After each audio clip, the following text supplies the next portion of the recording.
Bene, buonasera, benvenute, benvenuti. Se volete potete sempre applaudire, tipo adesso sarebbe carino. Un caloroso benvenuto, sono Domenico Lanzilotta, sono il direttore di City Vision, una piattaforma che mette insieme amministratori pubblici, imprese, sistema dell'innovazione, nel nome della trasformazione intelligente dei territori. Quindi siamo nel campo di senso della Smart City, ma proviamo a metterci anche un pizzico di umanesimo. Sono molto felice di avere tutte e tutti voi qui, grazie a questo appuntamento organizzato da Regione del Veneto, Agenda Digitale del Veneto, dedicato al tema dell'intelligenza artificiale e del suo incontro con la pubblica amministrazione. Il primo appuntamento, ma c'è chi lo racconterà meglio di me tra poco, il primo appuntamento organizzato dalla Consulta dedicato proprio a una sensibilizzazione di tutte le amministrazioni pubbliche del Veneto sui temi della trasformazione digitale, più in generale della trasformazione intelligente.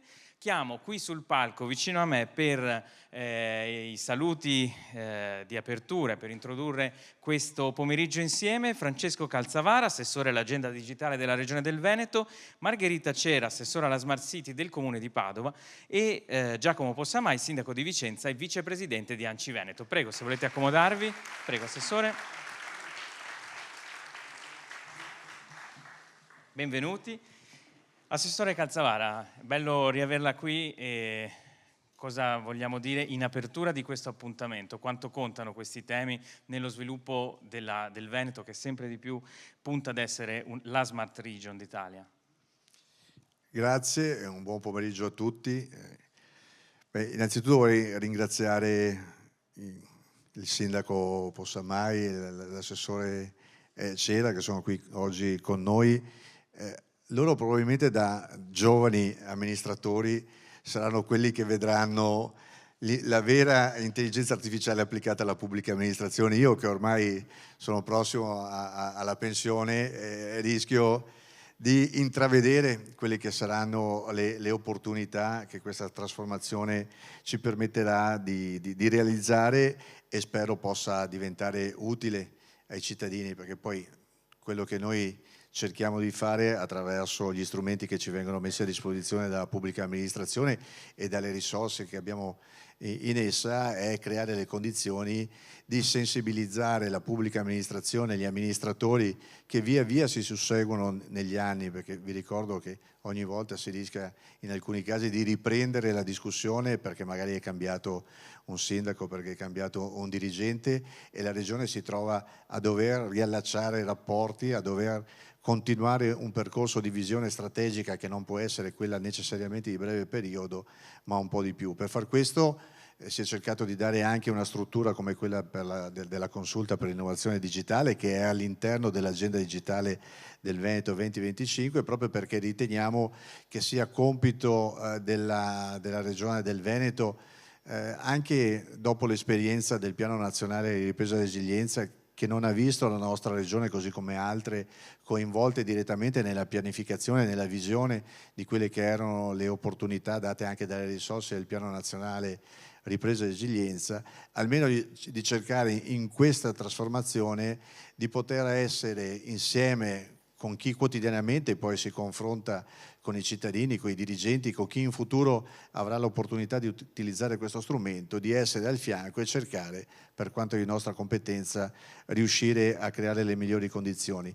Migliori condizioni che dovranno essere quelle di far sì che i processi amministrativi siano sempre più precisi, puntuali, che quello che in qualche modo tutti mi pare di capire ormai concordano è che quindi il fatto che l'intelligenza artificiale non supererà mai l'ingegno dell'uomo, l'ingegno del dirigente o l'ingegno dell'assessore di turno, che ci metterà sempre qualcosa in più rispetto a quello che necessariamente farà una macchina che non farà altro che una lettura di tutte le delibere, di tutti gli atti che ci sono, cercando di ottimizzarli.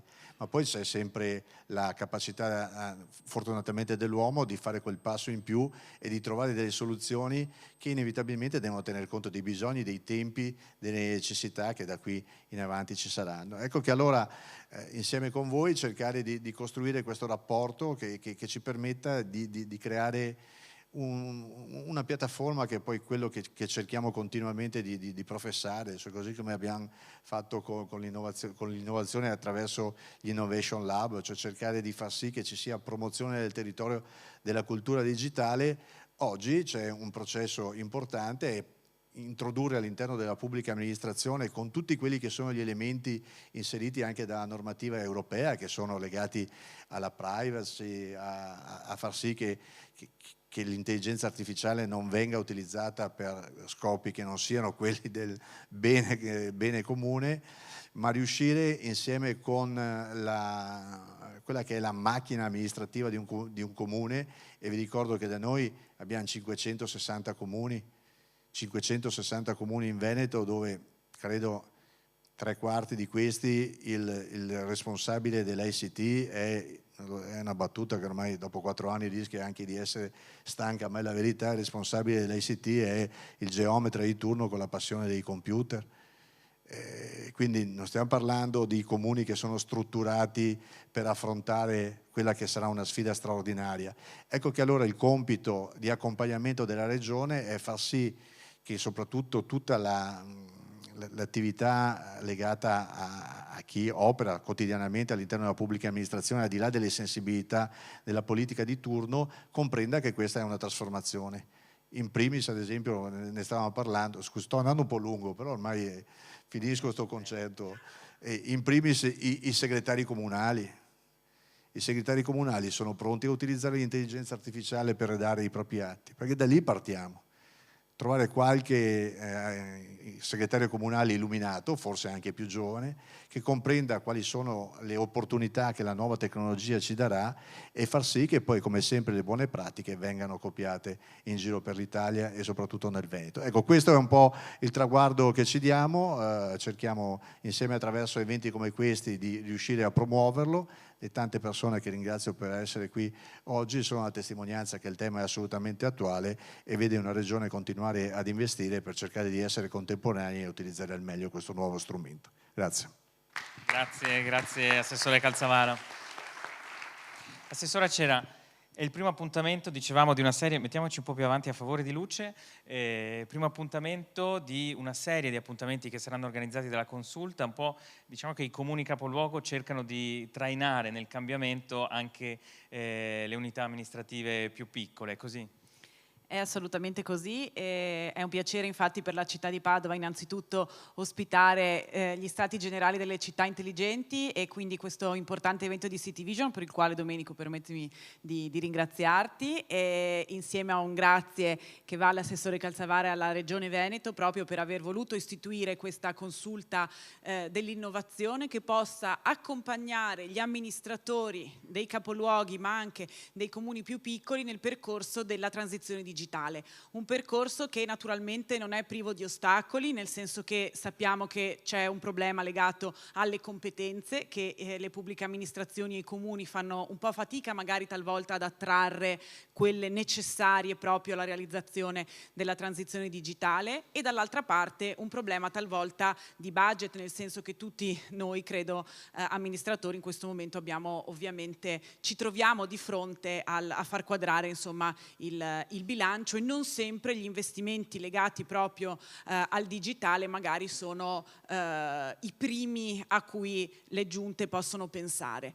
È invece importante per chi ha deleghe come le nostre alla transizione digitale, dico come le nostre e ringrazio i numerosi rappresentanti dei comuni che sono qui presenti proprio tra tecnici e parti politiche con queste deleghe. È importante che proprio noi che appunto ci facciamo portavoce di queste esigenze portiamo avanti progetti e troviamo delle soluzioni a queste problematiche. E proprio rispetto al tema dell'intelligenza artificiale, ad esempio, vi porto l'esempio del Comune di Padova. Quello che noi stiamo cercando di realizzare è un po' un sistema di open innovation, e quindi cercare di andare a prendere anche fuori competenze legate al mondo dell'intelligenza artificiale. Abbiamo quindi istituito 4 stage e una borsa di dottorato con l'Università di Padova, con il Dipartimento di Data Science e quello di Ingegneria dell'Informazione, proprio per riuscire a portare dentro il comune le competenze dei giovani studenti che possano contaminare anche i nostri dipendenti, e quindi proprio questi stagisti e ricercatori lavorano braccio a braccio con il nostro settore dell'innovazione e della transizione digitale, un grazie all'ingegner Corò, caposettore qui presente, con una serie di progetti proprio volti a sviluppare l'intelligenza artificiale all'interno del comune. Così abbiamo provato a realizzare un protocollo che in qualche modo, con cui abbiamo istruito l'intelligenza artificiale con i documenti dell'amministrazione trasparente, proprio con l'ottica di poterla utilizzare quasi come una sorta di motore di ricerca molto potente, che però ci possa aiutare in questo senso. È importante, anche io non mi dilungo, ma quello che in qualche modo mi sento di dire come analisi è che in questo momento le pubbliche amministrazioni hanno moltissimi dati, grazie anche a progetti come MyData portato avanti con i fondi del PRFESR, sia il precedente programmazione che i prossimi 7 anni. Con tutti questi sensori siamo strapieni di dati. Come li possiamo usare questi dati? Diciamo che l'obiettivo dovrebbe essere proprio quello di prendere decisioni, il famoso decision making, basato su tutti questi dati. Come farlo? Proprio con l'intelligenza artificiale, quindi anche in questo senso il primo di questi incontri dedicati alla formazione degli amministratori parte con un tema fondamentale, quello dell'intelligenza artificiale, appunto, che in qualche modo cambierà anche un po' il nostro modo di amministrare le città e, perché no, anche un po' di fare politica, nel senso che a un certo punto le decisioni dovranno essere prese proprio sulla base di esigenze ed evidenze basate proprio sui dati. Quindi un grazie a tutti i comuni presenti e al sindaco Possamai, che non ho nominato, ma siamo felicissimi di averti qui, Giacomo. Grazie. Grazie Assessore, passiamo proprio al sindaco Possamai. Veniamo un po' più avanti così la luce ci illumina. È un tempo di chiamata al cambiamento per gli amministratori pubblici di questo territorio, di tutta Italia certamente. Un cambiamento che significa rispondere alle sfide, penso all'emergenza climatica tra tante che ci sta toccando anche in questi giorni, ma è un cambiamento forse anche delle organizzazioni, del comune come sistema, è così? Intanto buongiorno a tutte e a tutti e grazie dell'opportunità. È assolutamente così, nel senso che sono qui non tanto come sindaco di Vicenza ma come vicepresidente di ANCI Veneto, e quindi più che la riflessione sui grandi comuni mi viene da farla sui piccoli, in questo senso. Lo diceva bene prima l'assessore Calzavara, i comuni in Veneto sono 560 e oltre che 3/4 probabilmente hanno il geometra che fa da responsabile dell'ICT, 3/4 hanno anche probabilmente meno di 5.000 abitanti, e quindi un numero di dipendenti e anche di capacità di investimento limitato. L'assessore si è dato un obiettivo ambizioso perché punta ai 500 comuni entro il 2030, che è un obiettivo giusto, perché quello è un grande tema, e cioè come riusciamo a fare in modo che anche i comuni più piccoli, che hanno più difficoltà nell'investimento e nel personale, riescono però ad affrontare queste sfide. In questo la Regione Veneto sta facendo un percorso di accompagnamento molto importante, a cui ANCI Veneto collabora. E l'altro grande aspetto, oltre a quello di investimento e di accompagnamento, è quanto l'intelligenza artificiale e la digitalizzazione ci possono aiutare anche sull'altro versante, e cioè oggi nei nostri comuni ci sono un sacco di attività che ancora sono svolte, diciamo, manualmente, che invece domani mattina, speriamo stasera, sarà possibile fare grazie a percorsi di intelligenza artificiale e digitalizzazione. Questo è importante per i comuni grandi, per i comuni capoluogo, è ancora più importante potenzialmente per chi ha 5 dipendenti, e quei 5 dipendenti, oltre a fare il geometra, il responsabile dell'ICT, è anche la stessa persona che guida il pulmino la mattina per portare i bambini a scuola. E quindi da questo punto di vista questi investimenti sono fondamentali per i grandi comuni, forse ancora più importanti per i piccoli. Grazie.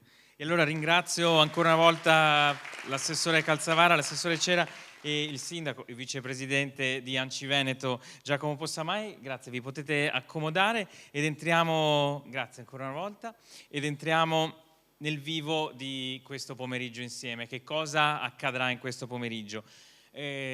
Prima di tutto ascolteremo 2 input di ispirazione e di messa a fuoco del tema dell'intelligenza artificiale e del suo incrocio con il mondo della pubblica amministrazione. Lo faremo con 2 esperti e 2 persone anche brave a farsi capire, ci porteranno degli esempi, ci stimoleranno, ci porteranno dei casi di successo e di insuccesso.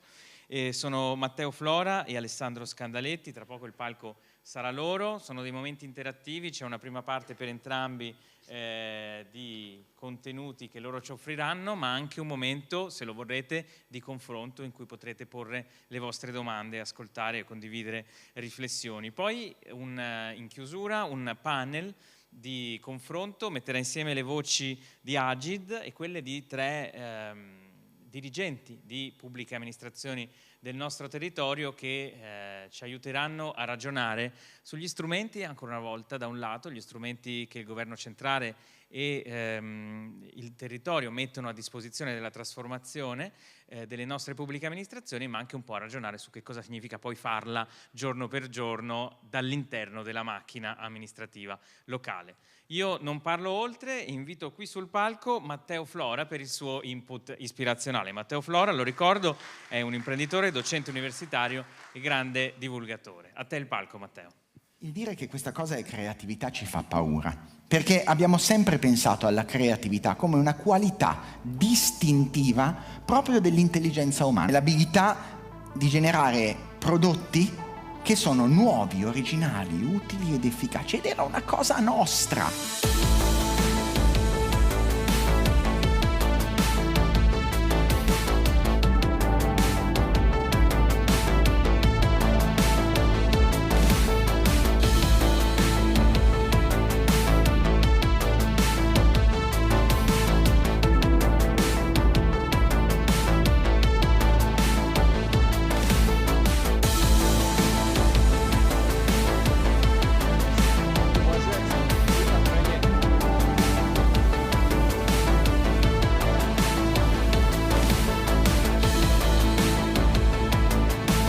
我们正在见证一场疯狂的思维转变。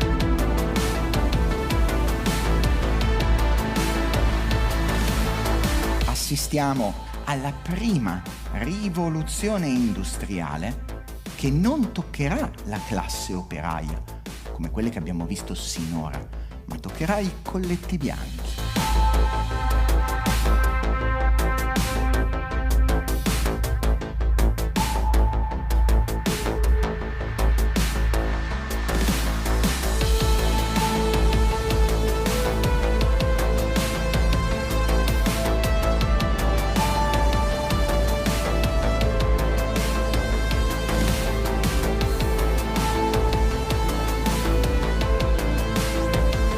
Quelle che state vedendo adesso sono le peggiore e più stupida intelligenza artificiale che voi vedrete in tutta la vostra vita. Da qui in poi possono solo ed esclusivamente migliorare.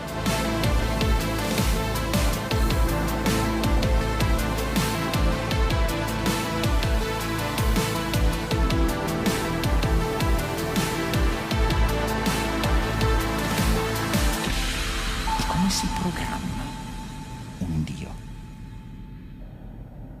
Buongiorno, bentrovati. C'è una cosa un po' particolare rispetto a quel filmato, che a parte i pezzettini del TEDx, niente di quello che voi avete visto è reale. Ogni singola parte, dal gatto alla ragazzina che balla, la ragazzina che balla peraltro è uno dei nostri bot su Instagram, si chiama Sammy, ha un account seguito da 5-6 mila persone che ancora non hanno capito che non è una persona reale,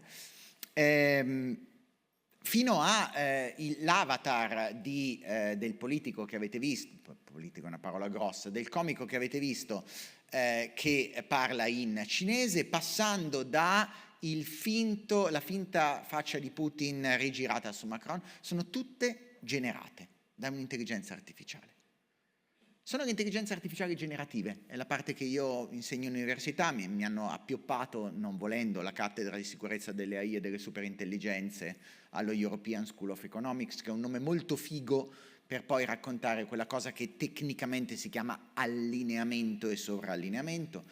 Insegno intelligenze artificiali per il marketing in Bicocca e faccio però normalmente l'imprenditore, nel senso, quello che mi paga il fatto di poter insegnare in giro è avere un'azienda che si occupa di implementazione di questo tipo e essere partner di uno studio legale che fa AI policy, cioè evita che le cose finiscano male, almeno questo nella parte bella. normalmente siamo quelli che chiamano, c'è un termine meraviglioso inglese che è when shit hit the fan, quando la cacca entra nel ventilatore. In tutto questo ho avuto la fortuna o sfortuna di lavorare tanto su quando le cose vanno male, nel gestire la crisi. E di crisi ce ne sono tante. Perché? Perché le intelligenze artificiali, che teoricamente sono qui da 50 anni, in realtà negli ultimi 3 anni, grazie agli LLM, ma poi ve ne parlano di queste cose, i pappagalli stocastici, dei grandi modelli di linguaggio, sono state utilizzate più o meno ovunque. E per ovunque intendo dal vostro tostapane che vi parla fino all'applicazione di fitness del mio braccialetto che mi suggerisce determinate cose chattando. Potevamo esimerci dall'utilizzarlo all'interno di quella cosa meravigliosa che sono le città intelligenti? Assolutamente no. Con delle applicazioni particolarmente intelligenti, delle applicazioni particolarmente stupide. Nei 15 minuti più o meno che mi rimangono, ho un timer davanti, vi racconterò più o meno tutte e due queste cose. Il tempo che ho a disposizione sarà diviso in un terzo, un terzo, un terzo. Qualche soluzione, più o meno intelligente, una sorta di tassonomia di dove si possono utilizzare oggi come oggi, non domani, in un futuro, oggi, adesso, domani mattina, appena uscite di qui e andate a casa, e poi when shit happens, quando le cose vanno non esattamente bene, che è la parte in cui io sono più ferrato, devo dire la verità. Io arrivo dalla sicurezza informatica, IDLP del governo americano qualche anno fa. Ora, uno degli utilizzi più normali e che funzionano particolarmente bene, quelli che potete applicare domani mattina uscendo di qui, sono i maledetti chatbot. Okay? Perché maledetti? Perché ormai sono 20 anni che ci rompono, ci frantumano, non dico che cosa, con i chatbot, con una differenza sostanziale. Adesso funzionano davvero. Funzionano davvero significa che, per darvi un'idea non particolarmente carina ma molto interessante, qualche settimana fa eravamo da un produttore di elettrodomestici e per far vedere come funzionava un elettrodomestico abbiamo preso un competitor, il competitor è il Bimbi, croce e delizia di tutti gli elettrodomestici, il TM1 in realtà, che è oggetto di desiderio per la popolazione di genere femminile qua dentro, suppongo, io ce l'ho a casa, è vero, è un oggetto di desiderio. E cosa abbiamo fatto? Abbiamo detto a un LLM trainato: ciao, devi rispondere alle domande del customer, per farlo partire hai questo. Gli abbiamo messo in PDF il manuale e la domanda che abbiamo fatto proprio mentre eravamo lì dal cliente a fare la presentazione era, citazione, bella zio, virgola a capo, ma il cazzillo tondo col buco in mezzo a cosa serve? Cheat. Ora, non so se avete presente, c'è il tappo di quell'affare è tondo e ha un buco in mezzo con un tappo sopra che si mette. A cosa serve? Beh, l'LLM risponde dicendo: buongiorno gentile cliente, il apicini cazzillo tondo con il buco sopra, suppongo che si riferisca al misurino. Il misurino ha 3 funzioni specifiche. La prima è misurare solidi o liquidi nelle quantità scritte sopra nelle tacche, la seconda è aprire per consentire l'evaporazione del prodotto, eccetera, la terza è chiudere qualora che servano delle temperature più elevate. Per altre informazioni potete andare sul menu informazioni misurino dosatore e trovare i risultati. Avevo le persone davanti con la testa, cioè la mascella caduta.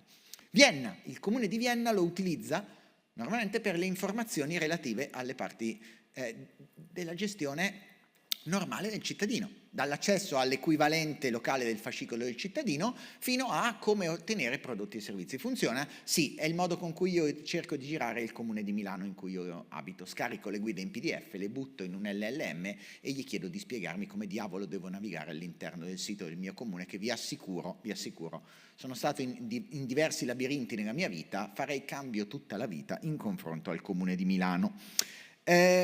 Altre cose su cui funziona particolarmente bene, l'ottimizzazione. dare dei dati più o meno disaggregati e farli funzionare. Che i dati più o meno disaggregati siano: questo è l'elenco dei miei clienti, questo è quello che hanno comprato, per cortesia cerchi di clusterizzarmeli a seconda dei punti di interesse, funziona incredibilmente bene. O queste sono le preferenze del mio utente, cosa ha fatto, cosa ha scritto, mi fai un'analisi psicografica, funziona perfettamente bene, ma non potete farlo perché l'AI Act ve lo impedisce, io ve lo dico, poi fate quello che volete, fino a quello che fa normalmente la Municipality di Los Angeles, l'analisi del traffico e il cambiamento dei tempi di percorrenza, quindi dei semafori a seconda dei sensi di percorrenza, a seconda del traffico che viene desunto da delle sonde remote. Funziona incredibilmente bene, quasi il 50% di tempo in meno di percorrenza su il 70% delle strade principali, delle arterie principali. Funziona? Sì. Bene, molto bene. Fino a un'altra delle cose carine, ipotizzare scenari. Ora c'è un nome molto fighetto per questa cosa, si chiama Digital Twin. Digital Twin è la replica virtuale di un determinato qualunque cosa, dal bullone che voi avete in azienda fino a una copia di una città. Una città che fa un Digital Twin particolarmente intelligente, Singapore. Singapore è un digital twin che va a vedere l'impatto meteorologico, di copertura solare, di temperature, di qualunque nuovo edificio che venga progettato o aggiunto o proposto al piano urbanistico. Soprattutto perché, visto l'elevazione della città, diventa assolutamente importante ottenere un bilanciamento rispetto alle quote e anche e soprattutto rispetto ai venti. Può sembrare sciocco, ma quando tu hai 2 palazzi, 3 palazzi, 4 palazzi, 6 palazzi, costruisci i corridoi del vento. Se costruisci i corridoi del vento e in fondo metti un altro palazzo, quel palazzo là in fondo non è in una posizione particolarmente intelligente. Tante altre cose, sì, Copenaghen. Copenaghen usa delle sonde, 2 tipi di sonde di presenza e di temperatura, insieme a una serie di parametri, per definire negli edifici pubblici la temperatura da tenere. Alzi e abbassi la temperatura. Perché? Perché se tu ti aspetti che l'amministratore di quella società o l'amministratore, il responsabile eccetera di quella struttura, di quella parte, si ricordi di abbassare la temperatura il sabato e la domenica, ho una brutta notizia da darti.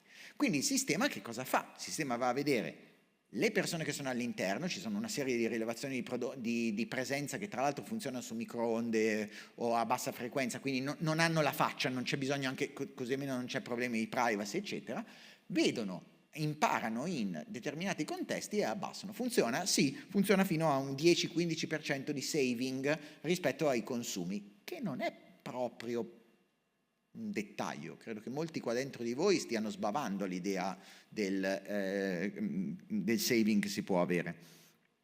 Ci sono cose un po' più importanti, eccetera? Sì, al solito c'è il controllo della popolazione. Lo Stato di New York ha le classiche telecamere, poi magari ne riparliamo non con New York ma con Seattle, facciamo 2 chiacchiere, ha le telecamere che vanno a fare analisi di zone particolarmente soggette a crimini, eccetera. Non giocateci particolarmente, il garante della privacy non ve lo lascia fare, grazie a Dio. C'è qualcuno che già ha provato, anche qua in Veneto, ha preso una serie di schiaffi come amministrazione locale.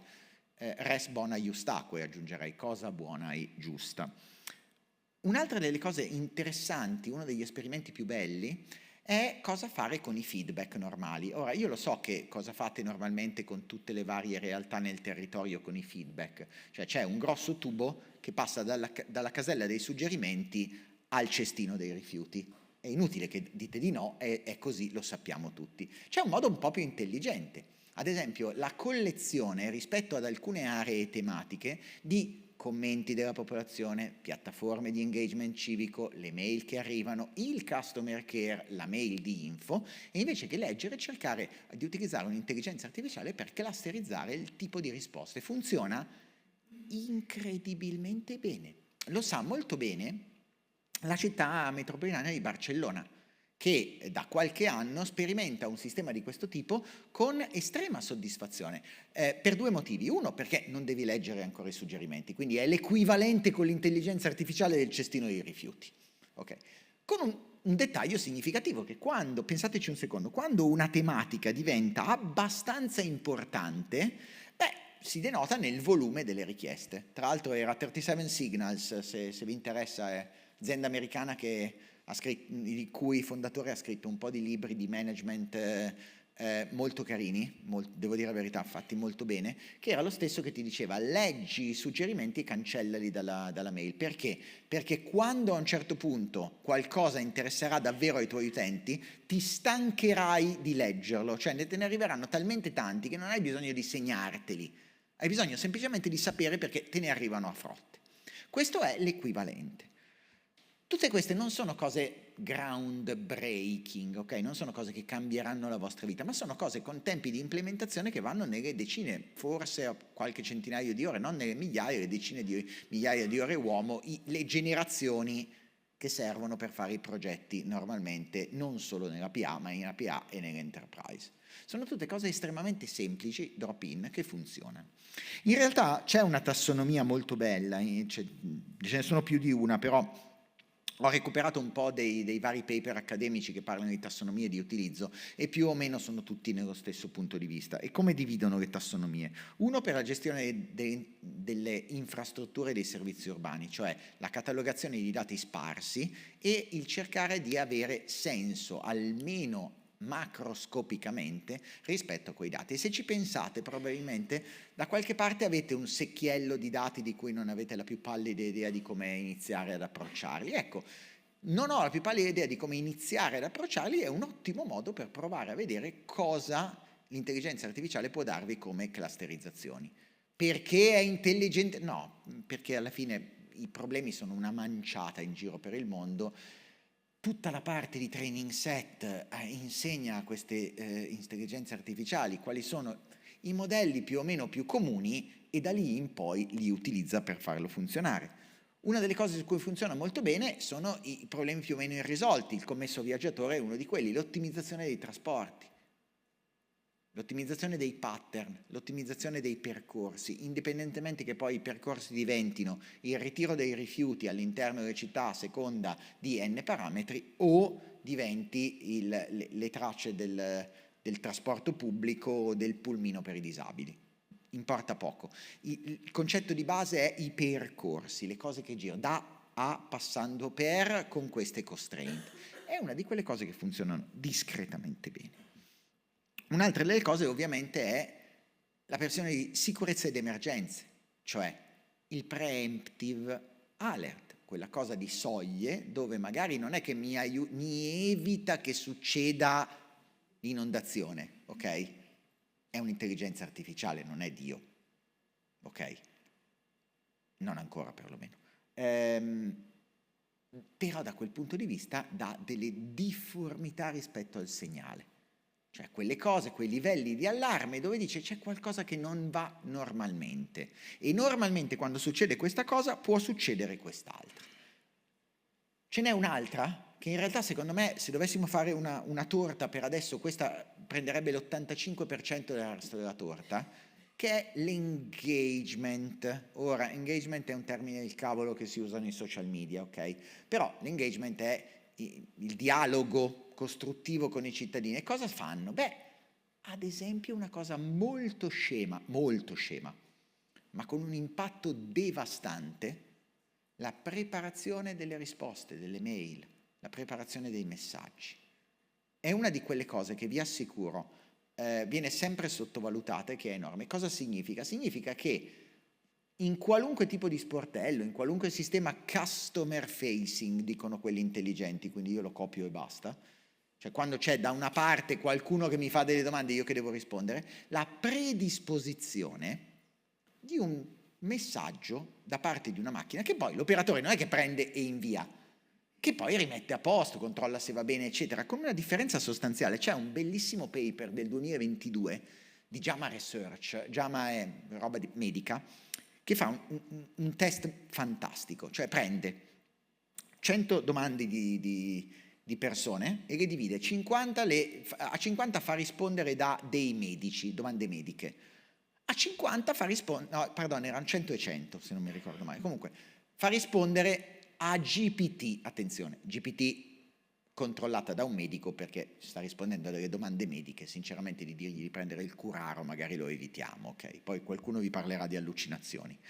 Ma è importantissima quella parte perché poi fa valutare le risposte da chi ha ricevuto la risposta. E la fa valutare in 3 cose: accuratezza, precisione e empatia. Ora, accuratezza più o meno tutti e due, nel senso che sono tutte e due molto alte, sia i medici che GPT rispondono accuratamente. Poi c'è tutta la parte di completezza dell'informazione. 42-43% delle risposte dei medici sono ritenute accurate contro il 75% delle risposte di ChatGPT. E poi c'è l'empatia. Il 46% delle risposte di GPT sono classificate come empatiche o molto empatiche, contro la percentuale di quelle dei medici sparate a caso, 10, così tanto, 5%. 5% delle risposte dei medici. Ora, premesso che il medico è quello che arriva e ti dice hai un tumore, adesso facciamo la radioterapia, non è che arriva lì e ti dà la pacca sulle spalle, mi spiace tantissimo, poverino, eccetera, eccetera. Ci sta? Pensate però a quante volte la risposta che tu dovresti dare a un cittadino che ti dice sono andato sulla pagina X, non ho trovato l'informazione, pagina X dove l'informazione normalmente è il titolo scritto in carattere 38, ok? La risposta che tu dovresti dare è ma i tuoi genitori hanno anche figli normali, ma non puoi dargliela, ok? Non è carino. Mentre l'operatore alla 60ª domanda di questo tipo, prima o poi sbrocca male, ok? GPT non ha problemi a perderci tempo e quindi può rispondere una pagina e mezza dicendo mi dispiace che tu non abbia trovato la risposta, probabilmente è colpa nostra che avremmo dovuto migliorare il tutto, comunque ho intenzione di raccontarti la risposta alla tua domanda è questa, per questo e questo motivo, se ti rimangono altre domande ti preghiamo di risentirci, bla bla bla. Funziona? Porca di quelle miserie se funziona. Funziona talmente bene che Klarna è la più grande società di credito al consumo della New Economy. Quella roba del paga con PayPal, paga con carta di credito, fa il finanziamento con Klarna, ok? Klarna lascerà a casa nel prossimo anno e mezzo il 50% della forza lavoro. Perché? Perché il 50% della loro forza lavoro era customer care. Hanno provato a sostituirlo con l'intelligenza artificiale, cosa hanno ottenuto? Che funziona uguale? No, funziona meglio, molto meglio. Il 50% in più, meglio. 24 ore su 24, in qualunque lingua, con una percentuale di soddisfazione che è valutata in 2 modi. 1, con la valutazione dell'utente sulla soddisfazione della risposta. 2, per la ripetizione della stessa domanda, che è molto intelligente, cioè se lo stesso utente mi fa contatta più volte il customer care per fare la stessa domanda, probabilmente la prima volta non è che ha capito benissimo, la soddisfazione è oltre 4 volte più alta. Quindi è meraviglioso, è tutto bellissimo, punteggiamo le i con dei cuoricini. Sapete che quando vi faccio vedere le cose, chi mi segue magari o in televisione eccetera sa che quando vi faccio vedere le cose belle c'è un ma. Il ma è che spesso e volentieri queste soluzioni vengono prese, implementate e lanciate e nessuno ha mai fatto una valutazione dei rischi e dei potenziali danni. Cosa succede? Beh, ad esempio, vi ricordate prima che parlavamo di New York, no?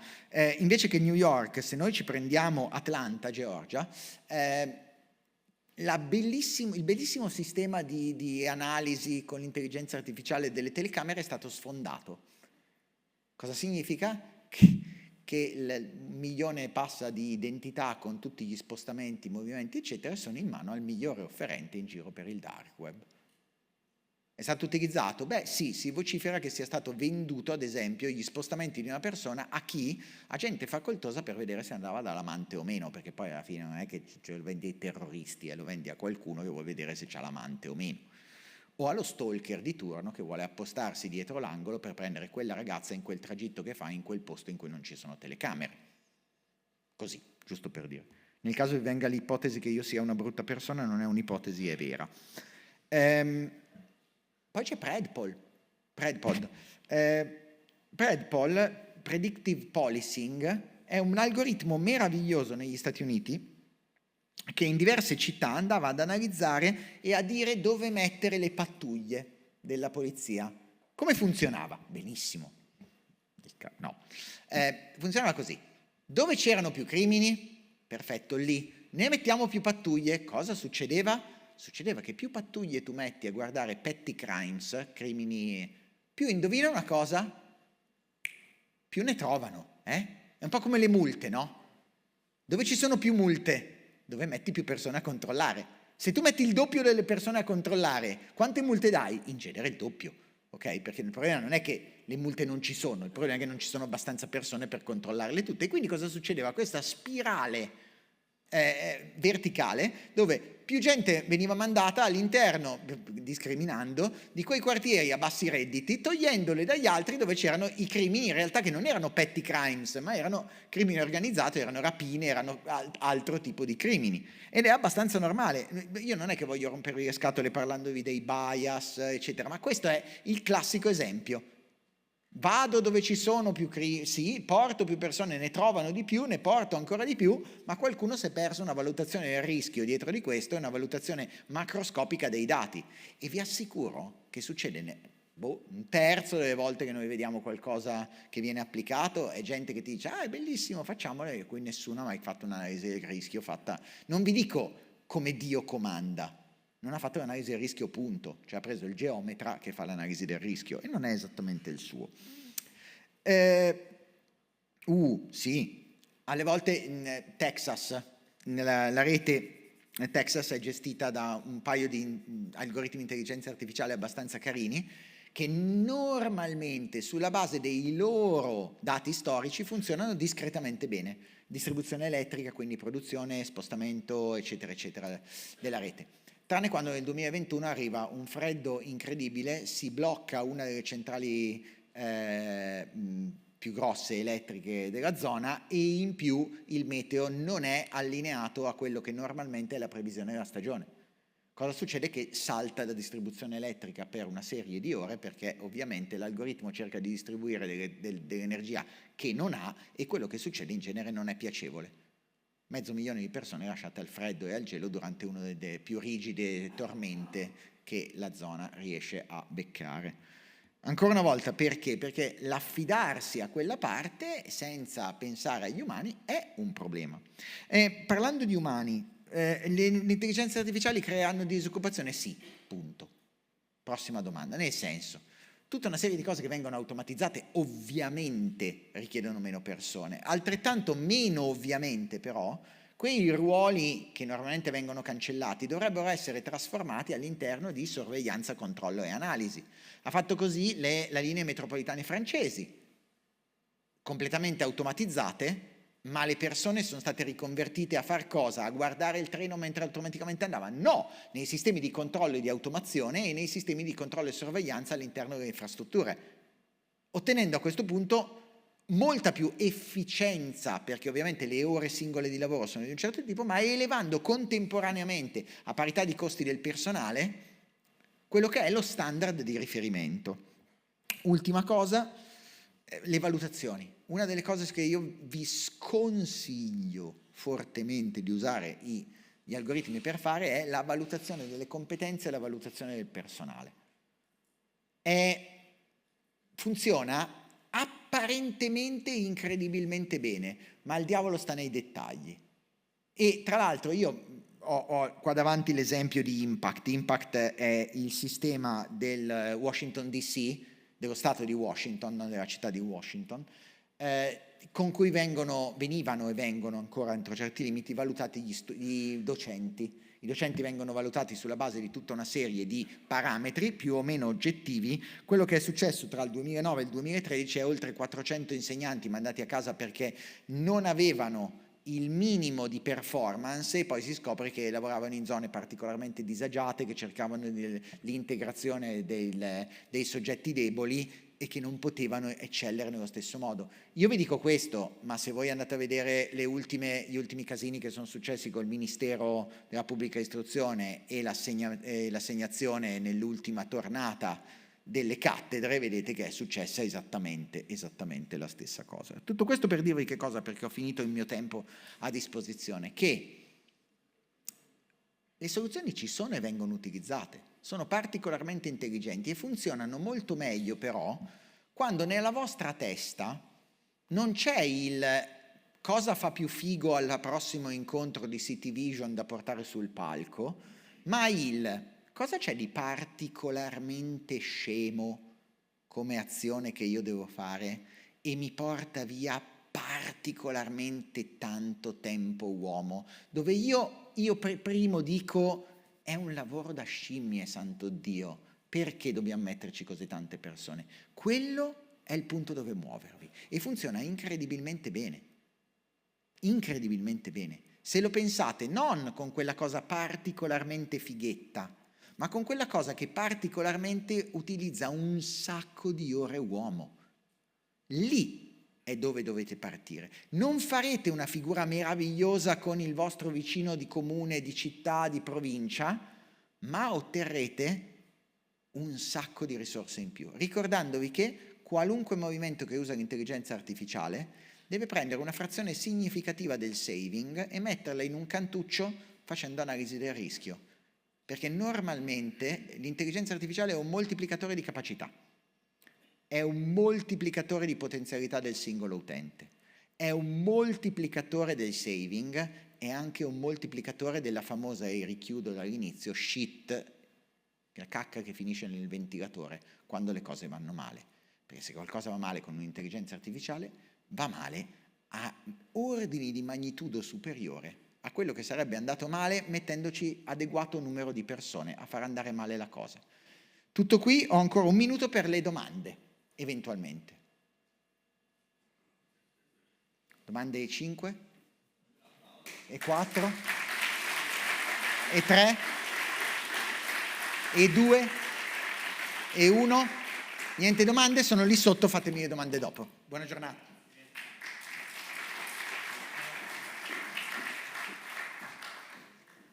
Grazie Matteo. Possiamo tenere il microfono giù così ce l'abbiamo pronto se arrivano domande dopo, e continuiamo in questo percorso di approfondimento con Alessandro Scandaletti, Generative AI Specialist per H-Farm AI, eccolo qui. Benvenuto Alessandro. Continuiamo. Buon pomeriggio. Approfondimento e ti lascio il palco. Vedete, mi doto anch'io di cronometro, così cerchiamo di non sforare. Forse, e se no intanto vado a braccio. Allora, partiamo subito con il tema. Allora, è un tema ampio, complicato, e in 20 minuti cercheremo di viaggiare il più veloci e il più accurati possibili. Prima però, brevissimamente, chi sono? Sono Alessandro Scandaletti, ve l'ho già detto, mi occupo di Generative AI e lavoro per H-Farm AI, che è il laboratorio di ricerca e sviluppo di H-Farm a Roncade per tutto ciò che è intelligenza artificiale. E niente, di base il mio compito è testare, provare, stressare, come diceva Matteo anche prima, quello che le intelligenze artificiali possono fare alla ricerca di schemi che funzionano, ma molto spesso anche di ingranaggi che si inceppano. Perché l'IA è così devastante? Io e Diego Pizzocaro, che è il founder di H-Farm AI, di cui vi porto i saluti in questi momenti, dovrebbe essere atterrato a Miami ed è il motivo per cui non è potuto essere oggi.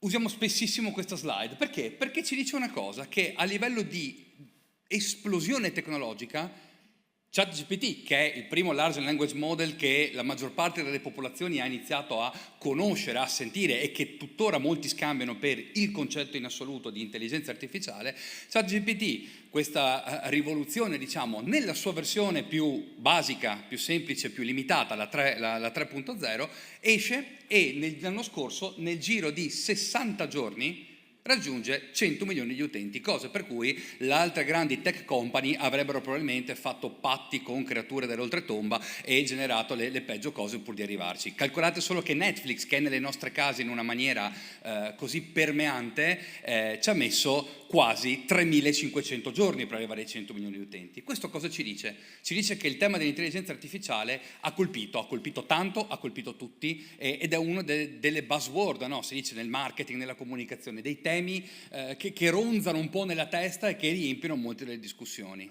ci dice anche una cosa, che è uno strumento potente e che sta facendo un'accelerazione dal punto di vista tecnologico, micro e macro, senza pari. Se noi pensiamo che l'arrivo dell'elettricità ha generato, si stima, un aumento della produttività del 35% in più in 48 anni, le stime attuali ci dicono che l'intelligenza artificiale potrebbe, con quella famosa rivoluzione che diceva Matteo poco fa, che tra l'altro colpisce da un lato e spinge tutto il settore dei colletti bianchi, quello che normalmente non era mai toccato dai grandi cambiamenti tecnologici, si parla di un più 50% della produttività aumentata. Con che velocità? Tendenzialmente è già in corso, non siamo già al 50%, ma si corre abbastanza rapidi e veloci. Problema: quando noi parliamo di intelligenza artificiale e non abbiamo basi tecniche, e su questo voglio tranquillizzarmi, non sono un ingegnere, sono in questo caso un profilo umanista che si è prestato alla tecnologia e si è innamorato di ciò che è tech ormai una quindicina di anni fa, ma tutti tendiamo a confondere i temi dell'intelligenza artificiale con ChatGPT o le varie altre alternative. Ce ne sono, si potrebbe dire, usando un termine molto poco professionale, amazzi. Se non vi piace ChatGPT potete provare Claude AI, eccezionale anche questa, ma c'è Llama, ce ne sono, Copilot di Microsoft, Gemini per Google, tutti i grandi player tech e anche quelli meno grandi stanno lavorando su queste forme qua. Il problema è che nella nostra testa noi confondiamo quel tipo di tecnologia con un concetto molto più generico e, se vogliamo, anche fantascientifico di intelligenza artificiale. Nella realtà, noi quando parliamo di queste tecnologie, quelle che vi elencava anche Matteo, e quelle applicazioni lì, sono specificatamente IA generative, cioè delle intelligenze artificiali capaci di generare nuovi contenuti, testi, immagini, audio, video, tutto quello che annoveriamo, diciamo, nella creatività umana, nella fase più manifesta, più chiara della creatività umana, ma in realtà dietro esistono poi concetti come il machine learning, l'analisi del linguaggio. Se voi pensate a tutto ciò che fanno gli assistenti vocali sono delle IA generative che usano però anche degli algoritmi di analisi del linguaggio, quindi si sommano dei mattoncini in quello che facciamo. E poi la visione per il riconoscimento per immagini, la cosiddetta computer vision, e poi la robotica. BMW sta sperimentando da alcuni mesi automi, quindi robot, e il robot nelle linee industriali non è certo una novità, ma a forma umana, automi controllati dall'intelligenza artificiale generativa, in ambienti protetti, controllati, facendo attività di routine, ma intanto ci sono e li stanno testando. Quindi in realtà dietro l'intelligenza artificiale si nasconde un universo di tecnologie, 50 anni e oltre di teoria, di teorizzazione, di pratica, di studi. Ero bambino io quando si parlava con stupore del primo computer capace di battere gli esseri umani a scacchi, Deep Blue contro Kasparov. Sconvolgente come notizia, molto più sconvolgente quello che accade 20 anni dopo, quando ci fu il primo computer capace di battere un essere umano al gioco del Go. Il gioco del Go è considerato una sorta di dama molto molto diffusa in Corea e nell'estremo oriente, con una piccola differenza rispetto agli scacchi, una complessità di mosse e di scenari infinitesimamente più ampia di quello. Quindi è un percorso che stiamo facendo che adesso ha avuto un'accelerata tremenda. Problema di fondo. L'ha detto, ve l'accennava Matteo prima nel video iniziale, state parlando oggi con probabilmente la versione più stupida dell'intelligenza artificiale che vedrete da qui ai prossimi 20 anni. Vero, la teoria dell'intelligenza artificiale ci divide in 3 grandi famiglie, la weak AI, l'intelligenza artificiale debole, l'intelligenza artificiale generale, che è quella a cui l'essere umano dovrebbe assomigliare di più, quindi un'IA che sia in grado di ripetere e utilizzare schemi molto simili a quelli del pensiero umano, o addirittura una superintelligenza. Capita di sentire molto spesso, anch'io giro molto nelle aziende, mi capita di confrontarmi con team di varia tipologia, e una delle cose è: ma facciamo fare l'IA. Attenzione, facciamo fare l'IA. Il concetto di intelligenza artificiale che a volte noi abbiamo è quello di un super cervello. Esiste, sì, nella letteratura di Asimov, nella fantascienza. Ad oggi la tecnologia ci porta su strade estremamente potenti, ma ancora molto specifiche. Noi oggi siamo pienamente nell'era dell'IA debole. E quindi cosa vuol dire? Vuol dire che di base noi abbiamo, e qui un po' la parte del nostro intervento, abbiamo una tecnologia che va a creare cosa? Dei nuovi contenuti, molto molto simili a quelli prodotti dall'uomo, anzi a essere onesti, certe volte decisamente meglio di quelli che vengono prodotti da una parte della popolazione a livello di qualità di linguaggio, di struttura, a livello di capacità di interpretazione del contesto. Ma è una tecnologia che si basa su 3 grandi fattori chiave. 1, un addestramento che parte dai dati. Cosa vuol dire questo? Che se i dati che noi gli diamo in mano non sono puliti, non sono formattati, non sono adeguatamente incasellati o sono troppi, portiamo l'intelligenza artificiale verso strade che non sono quelle che ci aspettiamo e soprattutto verso strade che non possiamo controllare o di cui non riusciamo a volte ad avere gli strumenti per capire se sta andando sulla strada giusta o su quella sbagliata. Quindi c'è un tema di addestramento o oggi si parla sempre di più in realtà di allineamento, ma qui entriamo poi in cose un po' più complesse, quindi cerco di tenerla il più lineare possibile. Di interazione e apprendimento dalle risposte. L'IA, una delle grandi cose è che l'intelligenza artificiale interagisce con chi scrive. Ad oggi alcuni LLM, Large Language Model, i famosi pappagalli di cui si parlava prima, ChatGPT per farvi un esempio, oggi hanno la funzione di memoria, cominciano a salvarsi dei punti chiave della nostra conversazione in modo da richiamare prima certe informazioni. Ma ripeto, siamo veramente all'alba di una tecnologia e soprattutto ore e ore di pratica, di correzione e di input. Dati che vengono generati, che vengono a loro volta analizzati, che vengono analizzati insieme alle azioni delle persone. Non vi dico cosa può fare l'intelligenza artificiale nella pubblica amministrazione. Chi mi ha preceduto è stato ben ricco di esempi, però sicuramente i 2 temi più grandi, lo diceva l'assessore anche all'inizio, analizzare grandi volumi di documenti, prendere e riassumere. Perché? Perché l'intelligenza artificiale si muove su schemi. Quindi noi abbiamo uno strumento che è bravissimo, super verticale, super preciso nel far cosa? Nell'analizzare grandi volumi di dati e di trovare schemi ricorrenti.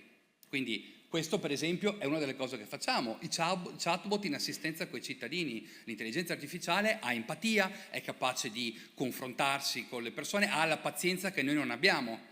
Chi di voi ha avuto esperienza col lavoro che fa l'ufficio relazioni col pubblico di un comune, per esempio, lo sa, che carico di stress devono portarsi a casa, che risposte ricevono, è proprio un lavoro altamente logorante e quindi avere qualcosa che li aiuta, non li sostituisce, attenzione, ma li aiuta, li affianca, screma le domande meno interessanti, meno complesse, più di facile risposta, vuol dire risparmiare tempo. Tempo vuol dire risorse uomo, vuol dire avere persone che si possono muovere e fare altro.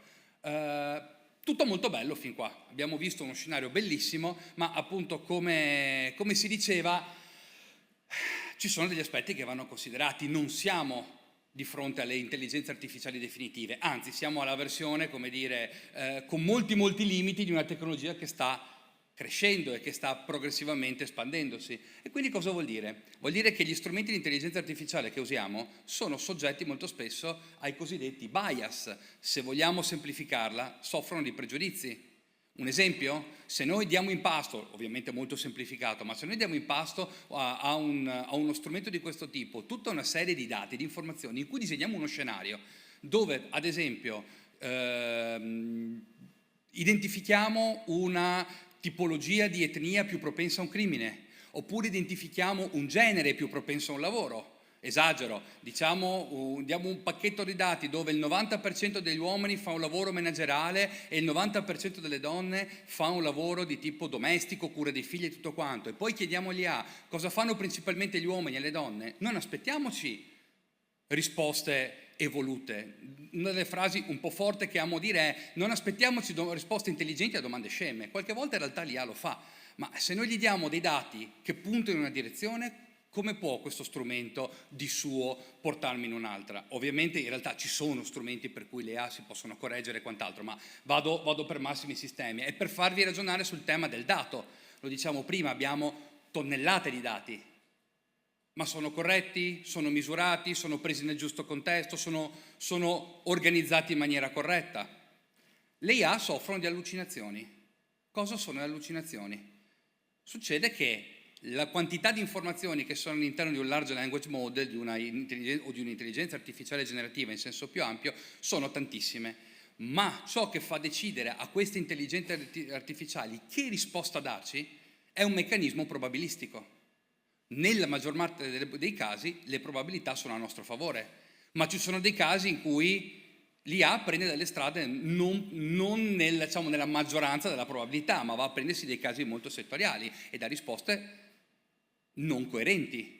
O la nostra domanda non è posta correttamente, o ci sono casi di omonimia o casi in cui il contesto con cui gli è stata posta la domanda ci dà delle risposte completamente diverse. Quindi cosa succede? Succede che l'intelligenza artificiale allucina. Allora, finché gli chiedi completa la frase, se Mari fosse de Tocio e Monti de Poenta, e risponde a caso, esperimento fatto per dirvi dove si va a stressare ogni tanto l'IA, se anche sbaglia, pazienza, sarà l'occasione per fargli un ripasso di cultura locale e di spiegargli un po' e di dargli delle informazioni in più. Il problema è se questa domanda me la fa su una normativa, se questa risposta me la dà su un quesito o una richiesta di tipo medico-scientifico o su qualcosa da cui può dipendere la scelta di una persona o l'orientamento, motivo per cui uno dei temi focali del famoso AI Act di cui si parla è proprio il prevenire l'uso dell'intelligenza artificiale a tutto ciò che possa in qualsiasi modo arrecare un danno a un cittadino attraverso risposte o usi non propriamente corretti. Terza cosa che fa un'intelligenza artificiale. Un'intelligenza artificiale ogni tanto ha a che fare con i fantasmi. Cosa sono i fantasmi? Sono delle interazioni che non ci aspettiamo. Sono delle azioni che vanno un po' oltre quello che è il tipo di domanda che ho fatto, il livello di stress a cui l'ho portato. E quindi succede cosa? Succede che magari sottoponi il classico test ago nel pagliaio, sostanzialmente si dà in pasto a uno di questi modelli una grandissima quantità di dati e di informazioni, parliamo di centinaia e centinaia se non migliaia di pagine, nascondendo all'interno un tema fuori contesto. Ad esempio, gli diamo tutti i dati di accesso ai varchi della ZTL o gli diamo tutti i verbali di un consiglio degli ultimi 10 anni e poi gli chiediamo a bruciapelo se mi sa dare qualche informazione se l'ananas sulla pizza ci va o meno. Normalmente il modello dovrebbe andare a cercare quel documento e trovarmi il riferimento. Il problema è quando ti risponde: vedo che mi hai fatto questa domanda, potrebbe trattarsi di un refuso effettivamente all'interno del testo, di uno scherzo, o forse stai cercando di testare la mia capacità di intravedere errori o di subire allucinazioni. Ecco, capite che quando in una chat 1 a 1 cominciano risposte del genere, o se volete uno scenario un po' più angosciante, quando un giornalista americano stressa un'IA, prova a parlarci, e questo a un certo punto gli risponde cosa vorresti di più nella tua vita, nella tua esistenza, diventare umana e amarti. Ecco, capite che sono cose che si fa fatica dal punto di vista tecnico, scientifico, operativo dargli una risposta. Siamo ancora in un settore dove ci muoviamo veramente passo dopo passo e metro dopo metro. Siamo agli albori di una tecnologia e quindi tutto questo per dire prestiamo attenzione a ciò che noi facciamo con l'IA. Il vostro ruolo di legislatori, il vostro ruolo di amministratori ancor prima è proprio un ruolo di tutela e di comprensione che va, e di amministrazione che va a pari passo dall'innovazione tecnologica, ma anche dal non cadere in situazioni che possono essere quantomeno pericolose, ecco, o se non pericolose, fastidiose di certo. Dove stiamo andando con l'IA? Dove ci sta portando l'intelligenza artificiale generativa? Oggi nel settore ci sono due grandi temi. Un tema sicuramente è il tema della multimodalità. Ad oggi noi utilizziamo l'intelligenza artificiale attraverso un meccanismo che è quello della chat, per la stragrande maggior parte delle volte. Ma alcuni dei grandi player del settore si stanno spostando verso la cosiddetta multimodalità. Ora, purtroppo il play in questo momento non mi va, ma nel video qua in basso a destra trovate la presentazione fatta a maggio, non so se qualcuno l'ha visto questo video, è una presentazione che è uscita a maggio, OpenAI è il consorzio per ora, a breve probabilmente la società dietro ChatGPT, quindi il più famoso LLM in questo momento in circolazione, dove appunto lanciava la notizia che attraverso una conversazione video, quindi una videochiamata, l'utente riusciva a parlare con ChatGPT e ChatGPT riconosceva in tempo reale ciò che accadeva. Giusto per farvi toccare con mano quanto questa tecnologia è base, basta un account da 20 euro di ChatGPT, scattare una foto. Se io scattassi una foto in questo ambiente e caricassi su ChatGPT, L'algoritmo Vision, che è quello di riconoscimento delle immagini, mi direbbe molto probabilmente se in una sala conferenze all'interno di un palazzetto o un'altra struttura di questo tipo sono presenti un gran numero di persone, potrei provare anche a chiedervi quante siete e verosimilmente sbaglierebbe di molto poco. Potrebbe individuare di cosa stiamo parlando perché qua davanti ho il monitor con l'IA, quindi ha una forte capacità di immagine, non occorre pensare a chissà quale futuro. La tecnologia già lo fa questo. La cosa che sta diventando è che diventerà un'integrazione sempre più fluida, dove non mi servirà dover chattare con un chatbot come appunto da 10, 15, 20 anni ci dicono che si può fare, ma potrò parlare in tempo reale con una figura. Stiamo già sperimentando sul campo soluzioni basate sulla voce. Negli Stati Uniti hanno rilasciato una quindicina di giorni fa l'aggiornamento agli algoritmi vocali. 2 mesi fa già Google, se avrete notato, col vostro navigatore dell'auto ha cambiato voce, hanno inserito dei modelli vocali molto più fluidi, molto più simili a quelli umani. OpenAI adesso ha già un livello di intelligenza artificiale generativa con cui puoi parlare, che ti risponde imitando cadenze, imitando dialetti, contando più lentamente o velocemente, inserendo in maniera fluida nel discorso risate. Lo volete provare in Europa? Allora, se avete una VPN, dichiarate di essere negli Stati Uniti e pagate già ChatGPT, lo potete già fare, però sapete che state infrangendo di base uno dei principi dell'AI Act. Perché non è arrivato in Italia questa cosa qui? Stanno lavorando in maniera cautelare i nostri amici di OpenAI. Adesso non so se l'hanno rilasciato di recente. Ad alcuni account ogni tanto funziona, alcuni si blocca. Stanno un po' rallentando il... Ti va adesso? Che Matteo diceva di sì. A te va? Bene, vedi. Va e non va. Lo stanno rallentando un po' più lentamente, un po' per motivi tecnici, un po' perché il tema dell'AI Act fa sì che i grandi player americani sul mondo Europa rallentino molto il tema del rilasciare determinate funzioni. Giustamente si cautelano non avendo ancora un quadro estremamente chiaro ed estremamente preciso. Sanno qual è l'indirizzo, quindi su alcune cose si lavora in maniera un po' più lenta. Quindi abbiamo già un'IA che parla come noi. Abbiamo un'IA che è capace di leggere le immagini, abbiamo un'IA che sta lavorando a una multimodalità fluida. L'altro grande tema sono le intelligenze artificiali specifiche, lasciate stare o verticalizzate, lasciate stare il tema del ChatGPT tuttologo. Sempre di più si sta lavorando con intelligenze artificiali, con chatbot, con LLM sotto forma di chatbot che ci danno delle risposte molto molto specifiche. Come? Con gruppi di informazioni dedicati, quindi è chiaro che se io gli chiedo a bruciapelo a un'IA generativa un'informazione generica potrebbe darmi la risposta, come no, potrebbe subire allucinazioni, potrebbe darmi un ventaglio di ipotesi. Man mano che gli do più informazioni specifiche arriva la precisione e come vi diceva Matteo prima non è più un lavoro da migliaia di ore, ma comincia a essere un lavoro che si fa in poche decine o centinaia di ore lavorando con soluzioni che richiedono un minimo proprio di competenza tecnica, quindi anche qui c'è, se vogliamo, un'apertura verso una semplificazione di certi processi. Tema fondamentale però qual è? Che noi dobbiamo essere pronti a gestire questo strumento qui e vengo un po' anche alla conclusione dell'intervento. Prevenire e gestire cosa vuol dire? Beh, vuol dire che noi dobbiamo iniziare ad avere un approccio che spesso viene definito dello human in the loop, ovvero l'essere umano all'interno del processo del flusso di lavoro, quel risparmiare dal budget che vi diceva Matteo prima e investirlo in sicurezza e in controlli, cioè fare in modo che tutto il lavoro che fa l'intelligenza artificiale sia verificato, vidimato, controllato da una figura umana, che sia l'essere umano ad avere l'ultima parola, che l'IA faccia pure il lavoro sporco, faccia il lavoro massivo, che ci tolga, che ci regali ore preziose, ci tolga carichi di lavoro. Quello che è fondamentale è che ci deve essere sempre un controllo, una verifica.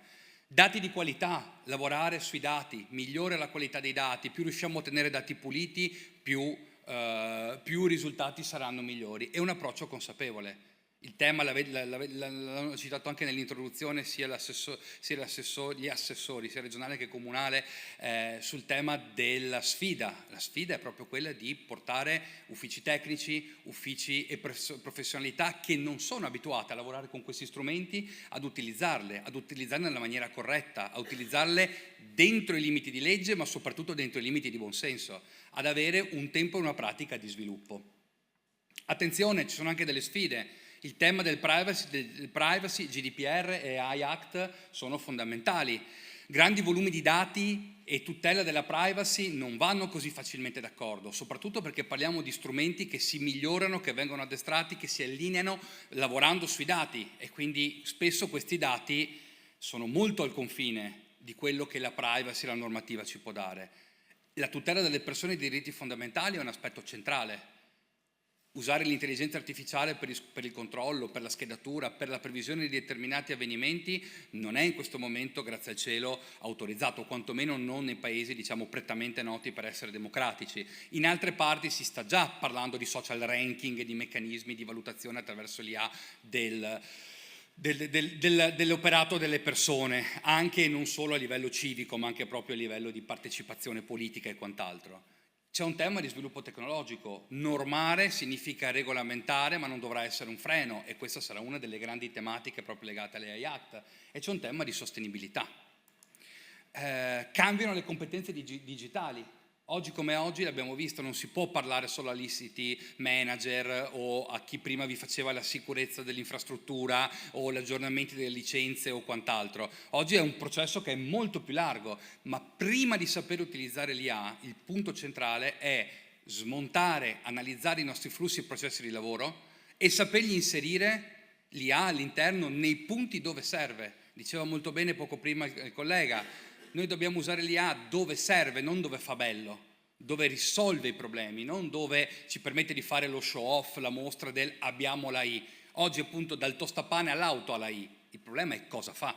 Avere un'AI che mi racconta una barzelletta mi cambia poco. Avere un'AI che fa qualcosa che però devo controllare 18 volte, che comunque poi prevede un flusso di lavoro, mi cambia poco. Avere un'AI dove mi semplifica il flusso, beh, il gioco lì funziona meglio. E vi lascio con una provocazione. Ricordiamoci che c'è un altro tema che nessuno nomina o pochi nominano, ma resta lì, ed è un tema di sostenibilità.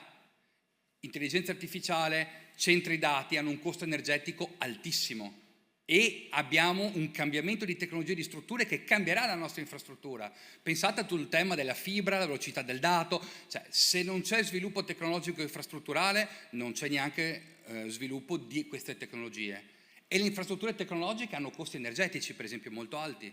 Come gestirli? Come progettare spazi sostenibili dal punto di vista energetico e umano? Quali sono le best practices?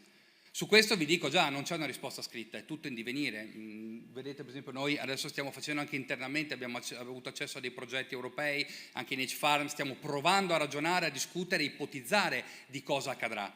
Ma non c'è una risposta chiara, è un costruire assieme degli scenari di futuro che siano sostenibili per le persone, per gli esseri umani, sostenibili per posti di lavoro che spariranno e posti di lavoro che nasceranno, ma sostenibili anche dal punto di vista dell'impatto ambientale. E con questo, con ben 4 minuti e 20 di anticipo, mi fermo dalla mia presentazione e lascio spazio a voi se avete domande, chiaramente. Avete un po' più di tempo, se ci sono domande, anche domande, come dire, apparentemente sciocche o cose che non avete capito, chiedete, insomma, siamo qui. Non esistono, in questo momento non esistono domande basilari o domande sciocche, esiste solo sana curiosità verso uno strumento. Domanda in fondo. Che arriviamo col microfono.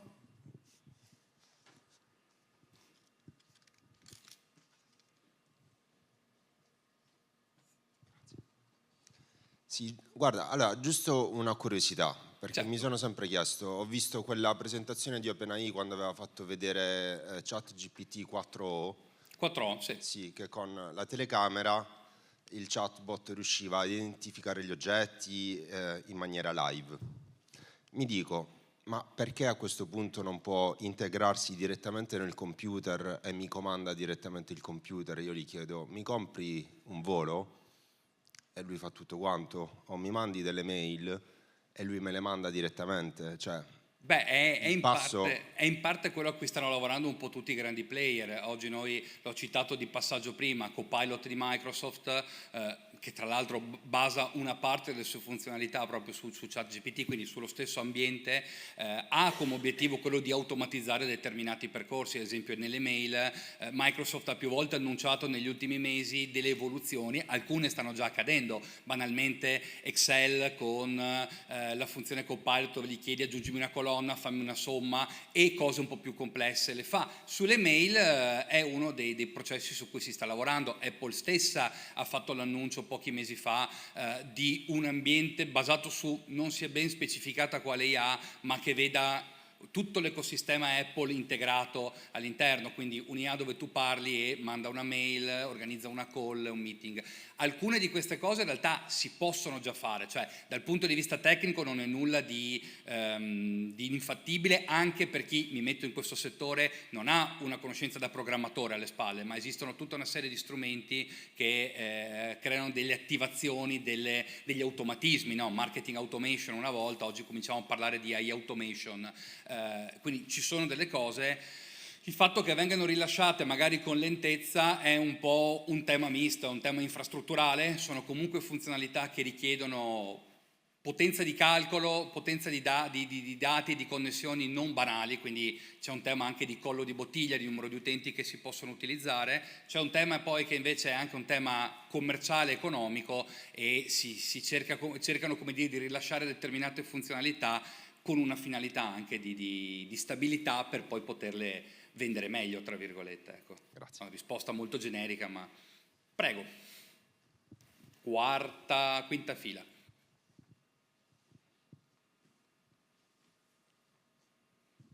Sì, ciao, anch'io ho una curiosità.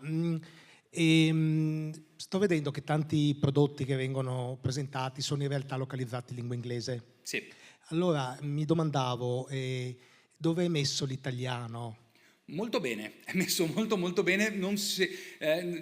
Sulla risposta non so se Matteo ha una risposta più tecnica della mia, ma è un punto di domanda dal mio punto di vista. Però l'italiano è messo molto bene. Allora, è chiaro che la maggior parte di questi software sono stati comunque sviluppati in ambienti di sviluppo, chiamiamolo anglofono, ecco, e l'inglese è in generale la lingua dove le principali intelligenze artificiali generative rispondono e performano meglio, quindi un prompt, un comando in inglese è sempre la soluzione migliore per arrivare a un risultato magari più di qualità. Quando nella lingua locale non funziona, passare all'inglese si è visto che aumenta la precisione e l'accuracy della risposta. Dal punto di vista italiano però siamo, diciamo, nella top 10, oserei dire anche nella top 5 delle lingue utilizzate. Calcolate che la precisione sul mercato americano supera il 93-95%, da noi stime, se non ricordo male, gli ultimi annunci parlavano di un 87-88% sulla lingua italiana. Siamo, mi sembra il sudafricano, un altro paio di lingue, quelle dove l'intelligenza artificiale comprende e interagisce molto meglio. Quindi siamo in una piccola bolla fortunata da questo punto di vista. Poi ci sono, ecco, magari su questo, poi ci sono LLM, quindi Large Language Model, chiamiamole IA generative per semplificare, diverse, che hanno livelli di parlato diverso. Per esempio, noi conosciamo tutti ChatGPT, che ha una grande versatilità. Se guardiamo alla qualità dell'output finale, quindi a come la parola viene formulata, frasi e contesti, per esempio Claude di Anthropic, Claude AI, che è un'altra delle... Chi la conosce o l'ha provata? Bene, cioè, mi fa piacere qualche mano alzata. Ha una qualità di linguaggio, chiamiamolo human-like, per esempio in italiano, abbastanza superiore cioè nettamente superiore in realtà dovremmo dire, a parità di prompt, diciamo, a parità di richiesta rispetto a ChatGPT. Però nella media siamo messi bene per quelle che generano testo. Per la generazione di immagini è sempre meglio lavorare con prompt in inglese. Domande, dubbi, se no? Pronti? Ultima domanda. Primissima fila. Prima fila.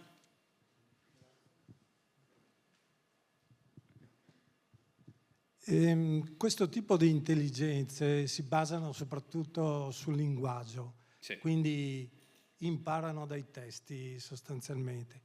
A che punto siamo invece con le intelligenze che potranno imparare dai dati e quindi da strutture di dati più complesse che quelle di un linguaggio? Allora, in realtà, adesso senza entrare troppo nel tecnico, l'IA già imparano dei dati, nel senso che quando noi imputiamo le classiche domande testuali, in realtà quel testo viene trasformato in altro, si chiamano token di base, quindi in unità di dato.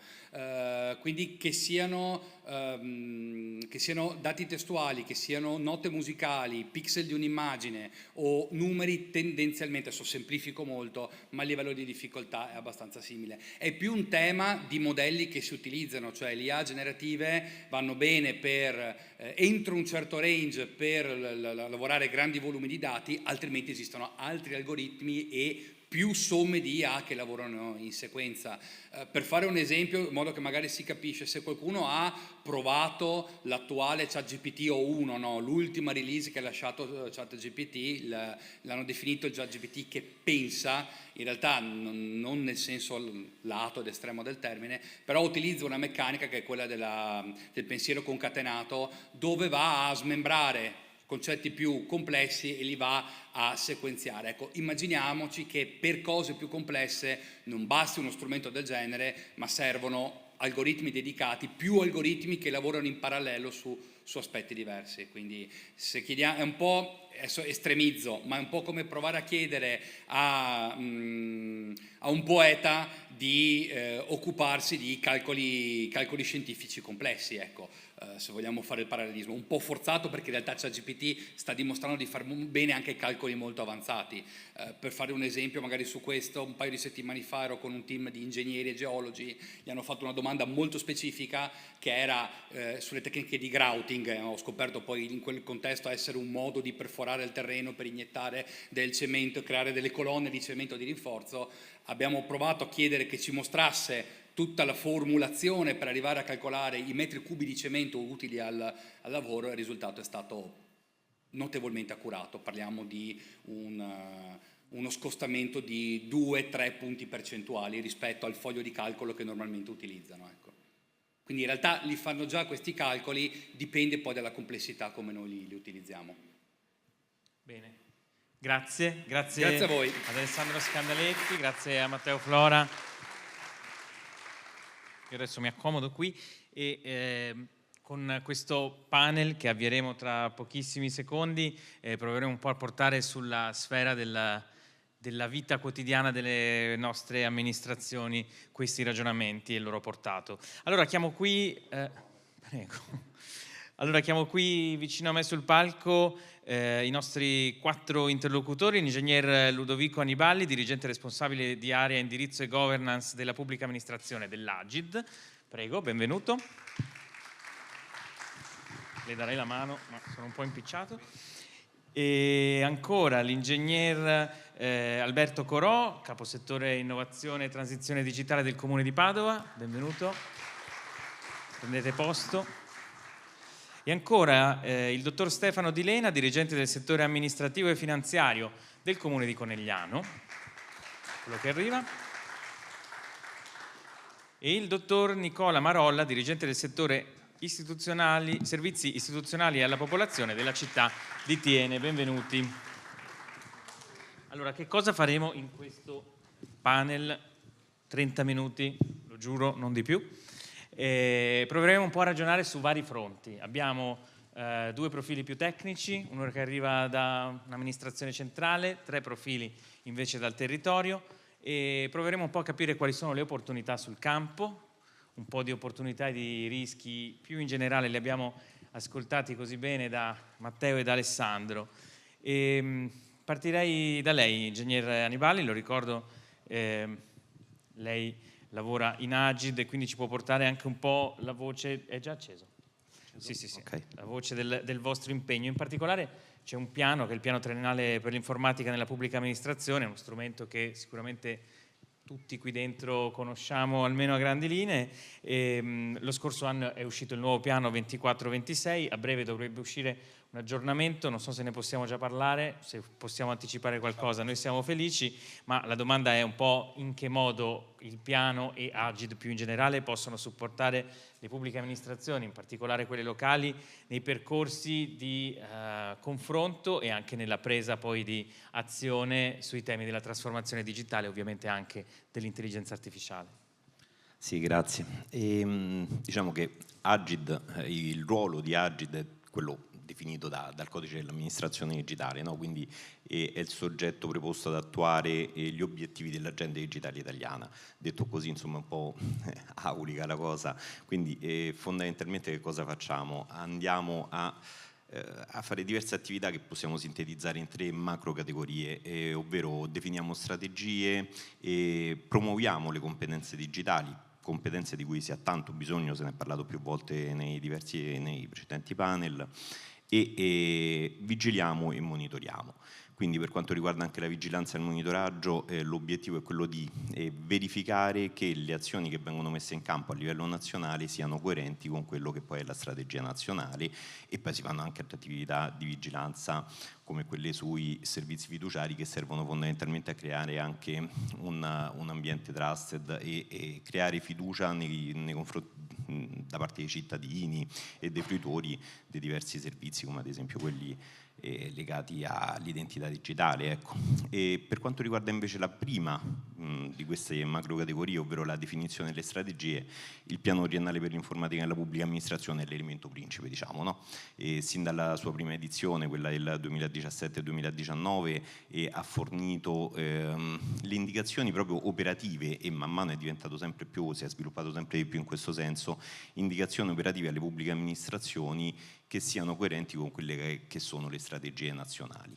Per quanto riguarda come può aiutare in particolare le pubbliche amministrazioni, diciamo che a mio avviso già in questa edizione 24-26, la precedente, la prossima sì, si avrà a breve, pochi aggiornamenti posso dare finché non viene approvata, diciamo, e si ha già nella fase di redazione, quella che c'è stata di redazione e di predisposizione del piano triennale, perché lo scorso anno abbiamo costituito un tavolo che abbiamo chiamato tavolo di concertazione, che ha carattere permanente e che vede la partecipazione di tanti stakeholder, tutti i principali stakeholder istituzionali, ma anche in particolare di tutti i rappresentanti degli enti locali, quindi la Conferenza delle Regioni e delle Province Autonome, l'Unione delle Province d'Italia, l'Associazione Nazionale dei Comuni Italiani, che hanno portato un contributo enorme alla definizione del piano, in particolare anche già nella parte proprio di definizione della strategia, no? Quella del modello strategico del nuovo piano,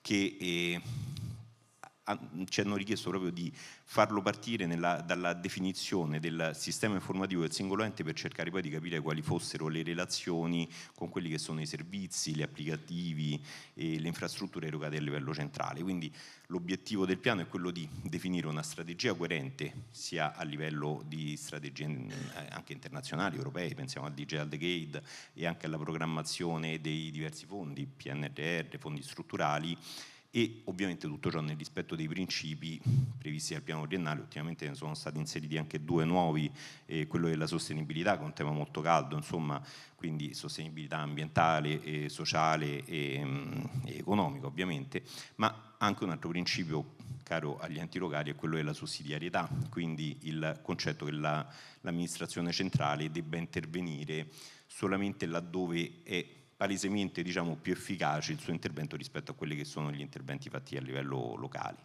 Quindi altra novità del piano che va incontro alle amministrazioni è stata quella di definire, fare un'apposita sezione dedicata agli strumenti operativi, anche molto, molto diretti, del tipo checklist, modelli operativi, best practice, quindi che danno delle indicazioni puntuali alle amministrazioni per mettere a terra alcuni progetti e alcune realtà. Quindi pensiamo ad esempio al caso delle Smart Cities, c'è un contributo che ci è stato fornito dal Comune di Modena e dall'Università di Modena e di Reggio Emilia, relativo al MASA e al Modena Automotive Smart Area, che racconta un po' quella che è stata la propria esperienza e dà delle indicazioni alle altre amministrazioni in tal senso. Ovviamente poi un altro elemento fondamentale, che poi è quello che ci guida un po' nella giornata di oggi, è quello dell'intelligenza artificiale, che è stata introdotta all'interno del piano. Su questo magari entriamo tra poco. Ingegnere Corrò, vorrei passare a lei la parola un po' anche per cominciare ad avere una risonanza rispetto al contributo che hanno portato Flora e Scandaletti poco fa, ma anche perché il Comune di Padova in particolare ha iniziato a fare delle prove quantomeno con l'intelligenza artificiale. Allora la domanda generale è come i comuni in questo momento si stanno approcciando a questi temi, ma nello specifico a lei è che cosa avete combinato? Allora, intanto come hai detto te giustamente stiamo facendo delle prove, quindi su questo però ci siamo anche posti il quesito dove fare queste prove e con chi farle. Allora, le competenze interne ce n'erano in parte, ma non sufficienti, quindi l'idea è stata quella, da un lato stringere un patto, come diceva prima, con l'assessora Cera, con l'università e quindi assoldare competenze specifiche che tipicamente sono quelle che in questo momento sono collocate nei corsi di laurea di data science. Dall'altro abbiamo fatto comunque una partnership anche sulla, anche se solo a parole, ma con Regione Veneto, in cui abbiamo detto, dov'è che interveniamo? Allora abbiamo detto, noi interveniamo su un ambito, Regione Veneto farà una parte complementare rispetto alla nostra. E questo è stato quindi da una parte una sinergia istituzionale, dall'altra una sinergia col mondo della ricerca. E come diceva prima l'assessore, siamo intervenuti su 3 o 4 aspetti che è quello che ci interessava. Un aspetto che era quello di aggredire, capire dove era facilmente utilizzabile, quindi il suggerimento di prima li ho colti subito, no? Applicarlo dove è facile applicarlo, dove ho la massima efficienza, ed è dove? Sui documenti tipicamente. Dopo ci sono anche tutti gli aspetti di utilizzo molto più spicciolo, che quello anche nella risposta con i cittadini, o addirittura stiamo utilizzando la migrazione dei dati del nuovo portale. Il nuovo portale fatto con i fondi PNRR, il portale Rete Civica è un Moloch enorme, come poter fare a migrare agilmente i dati, e allora anche lì, proprio per velocizzare, accelerare e non fare appunto il lavoro di basso livello, a questo punto abbiamo detto ovvio che dopo i contenuti vanno verificati e quant'altro. E quindi sulla parte dei documenti, quindi siamo concentrati sull'aspetto, ad esempio, dell'amministrazione trasparente, ma abbiamo detto, vabbè, adesso funziona qui, per applicarlo sui documenti invece quelli che non sono pubblici, e lì si scatena tutto l'aspetto della compliance sull'accesso ai dati, che è una sfida ulteriore. Allora anche qui meccanismi di... Non si può fare allenamento con i nostri dati perché ci costerebbe, ma adottare delle strategie in modo tale che gli passiamo dei metadati, in modo che gli passiamo anche i dati di qual è il grado di accesso che ha quella persona che sta facendo quella domanda su un certo set di documenti. E questo è un aspetto. L'altro invece è l'aspetto più legato, chiamiamola la Smart City, è un aspetto legato ai dati ambientali, i dati ad esempio sulle isole di calore, cioè l'analisi dell'immagine e dei dati dei sensori. Abbiamo circa 150 sensori distribuiti sul territorio, piuttosto che un'altra che ha un impatto più sociale, l'emergenza abitativa, l'analisi partendo dalle banche dati. Prima si parlava, appunto il collega Antonino Mola diceva, ma sui dati, e lì analizzando i dati della base di conoscenza tributaria, mettendoci delle altre cose, abbiamo sperimentato degli algoritmi di machine learning per capire qual era quello che era più efficace nel determinare che ci azzeccava di più. E per dire l'ultima, questi algoritmi, quello che abbiamo visto è che naturalmente vanno cercati quelli che sono i più efficienti, vanno anche assemblati. Prima parlavamo del discorso dei documenti, l'LLM ha messo l'ultima della catena, prima ce ne sono 3 o 4 che abbiamo assemblato e messi insieme.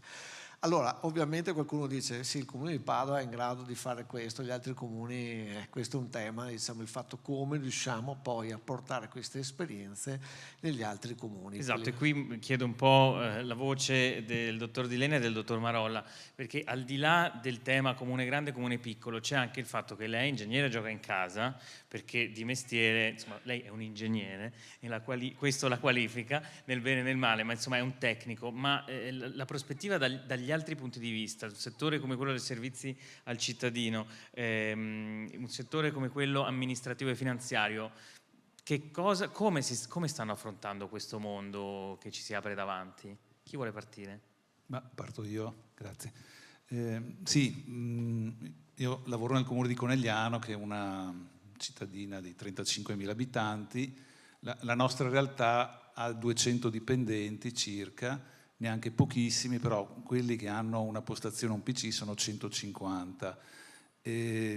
Altro dato poi interessante, che di questi cittadini oltre il 15-16% sono stranieri, per cui io dico sempre il comune è una grande balia, segue il cittadino dalla culla alla tomba, quindi diamo poi una eterogeneità di servizi veramente vasta e complessa, e siamo anche, diceva l'ingegnere, per quanto riguarda la sussidiarietà, l'ente che è proprio più fisicamente vicino al cittadino, quindi entra fisicamente nei nostri uffici. Magari anche il paradigma può essere quello di farne entrare meno e di utilizzare questi strumenti per evitare, ottimizzare, migliorare tutte le attività. Quindi quello che i comuni, e noi ripeto siamo anche uno dei comuni non tra i più piccoli, siamo un comune medio, però abbiamo delle difficoltà già, lo dico io a livello personale, io sono di formazione economico-finanziaria, ho il ruolo di RTD, responsabile della transizione digitale, ma lo ammetto, devo fare sempre uno sforzo notevole per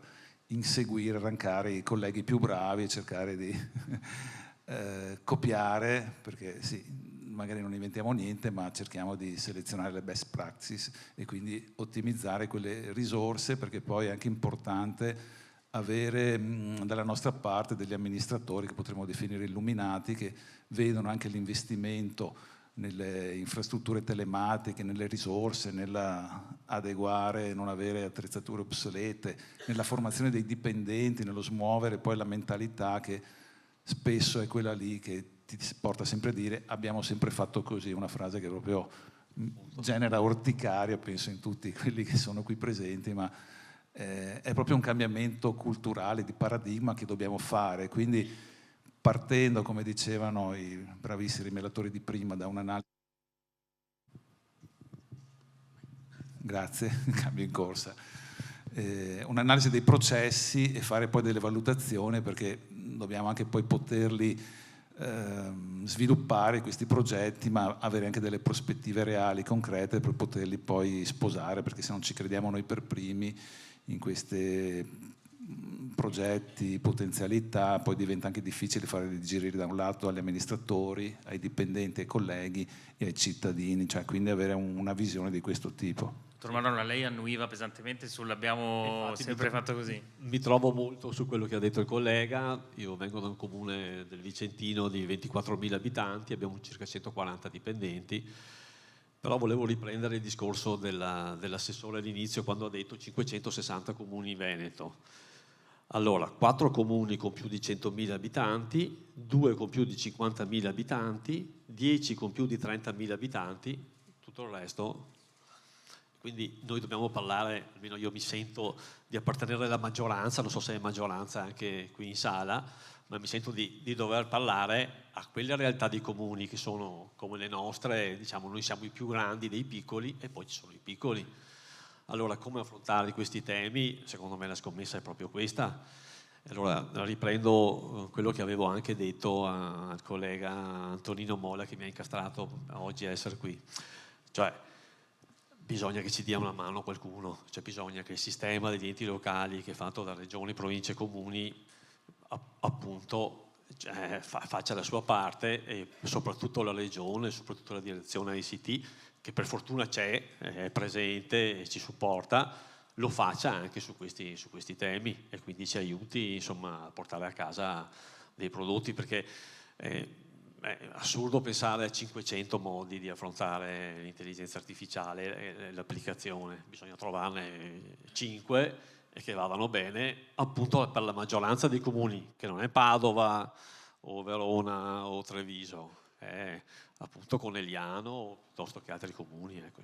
Penso che incontri come questo un po' servano anche a mettere in comune le esigenze prima di tutto, e non è un caso che la regione sia seduta lì e non qui, e che qui ci siano proprio i comuni proprio per portare queste voci.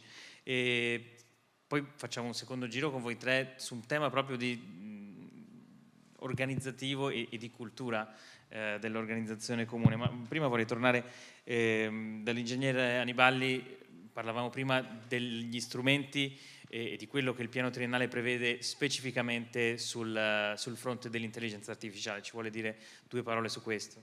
Sì, certo, prima volevo prendere spunto da quello che dicevano i colleghi e penso che quindi almeno nell'impostazione del piano triennale, siamo sulla giusta strada, nel senso l'idea di mettere a fattor comune quella che è l'esperienza delle amministrazioni, anzi mi fa piacere quello che ha detto il Comune di Padova e che invito a mettere a fattor comune comunque questa esperienza, così come ha fatto ad esempio a fattor comune di Modena. E altro aspetto è un altro elemento presente negli strumenti, quello della necessità di associarsi a livello territoriale, non solo per quanto riguarda altri servizi ai quali siamo più abituati, no? I rifiuti e la polizia municipale, ma anche per quanto riguarda i servizi ICT. Questo è fondamentale perché sennò si rischia di creare duplicazioni e soprattutto degli sprechi di energie, fondamentalmente. Comunque sì, per quanto riguarda l'intelligenza all'interno del piano triennale, intanto mi fa piacere sottolineare il fatto che il piano triennale per l'informatica nella PA 24-26 è stato il primo documento programmatico della pubblica amministrazione italiana che ha introdotto il tema dell'intelligenza artificiale e ha tracciato dei percorsi utili. È un tema che è trattato in 2 parti, nella seconda sezione per quanto riguarda le componenti tecnologiche, dove vengono forniti dei principi da seguire in fase di adozione dei sistemi di intelligenza artificiale, principi che casualmente sono 10, quindi abbiamo costituito il cosiddetto decalogo dell'AI e che anche in questo caso mi fa piacere perché prima si è parlato più volte di automatizzare i compiti ripetitivi e quindi creare utilizzare le risorse che poi si vengono a liberare per attività a valore aggiunto, diciamo, no? E questo è uno proprio dei principi che abbiamo inserito, oltre ovviamente a tutti quelli relativi alla compliance per quanto riguarda la cyber security, il GDPR, la valutazione del rischio e tanti altri.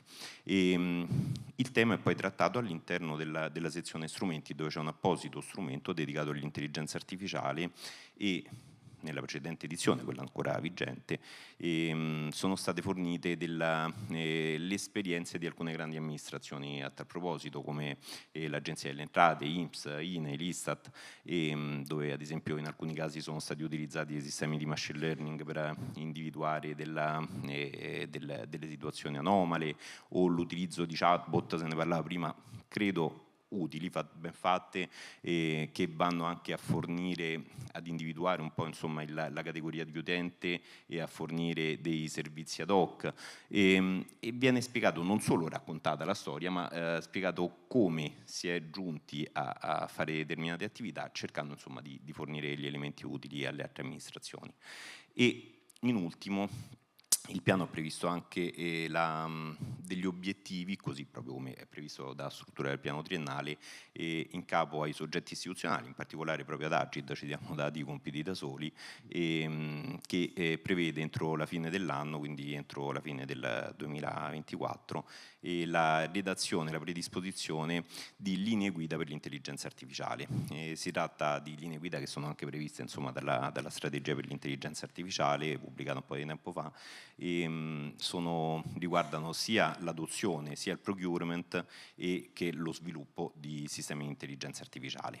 Quindi sono stati coinvolti, anche in questo caso è stato coinvolto lo stesso tavolo di concertazione del piano triennale e con anche altri soggetti, pensiamo ad esempio per quanto riguarda la parte di procurement Consip, che stanno fornendo il proprio contributo per dare delle indicazioni operative alle pubbliche amministrazioni per quanto riguarda questo tema. In particolare pensiamo al procurement, insomma, che non può essere quello classico dei normali accordi quadro, ma ci sono sicuramente delle peculiarità, e anche per quanto riguarda lo sviluppo, la definizione dei requisiti funzionali, e anche in questo caso l'impostazione è quella di andare a riprendere, così come previsto per la strategia, dei casi d'uso specifici e riportare anche delle esperienze. Quindi speriamo che, anzi ce la faremo sicuramente a farlo entro fine anno, ma che siano utili per tutti. Sicuramente sarà uno strumento molto utile. Vorrei tornare dall'ingegner Corò con quei dati che portava il dottor Marolla, dati, insomma, una cruda ma chiara tassonomia, no? Dei comuni di questo territorio,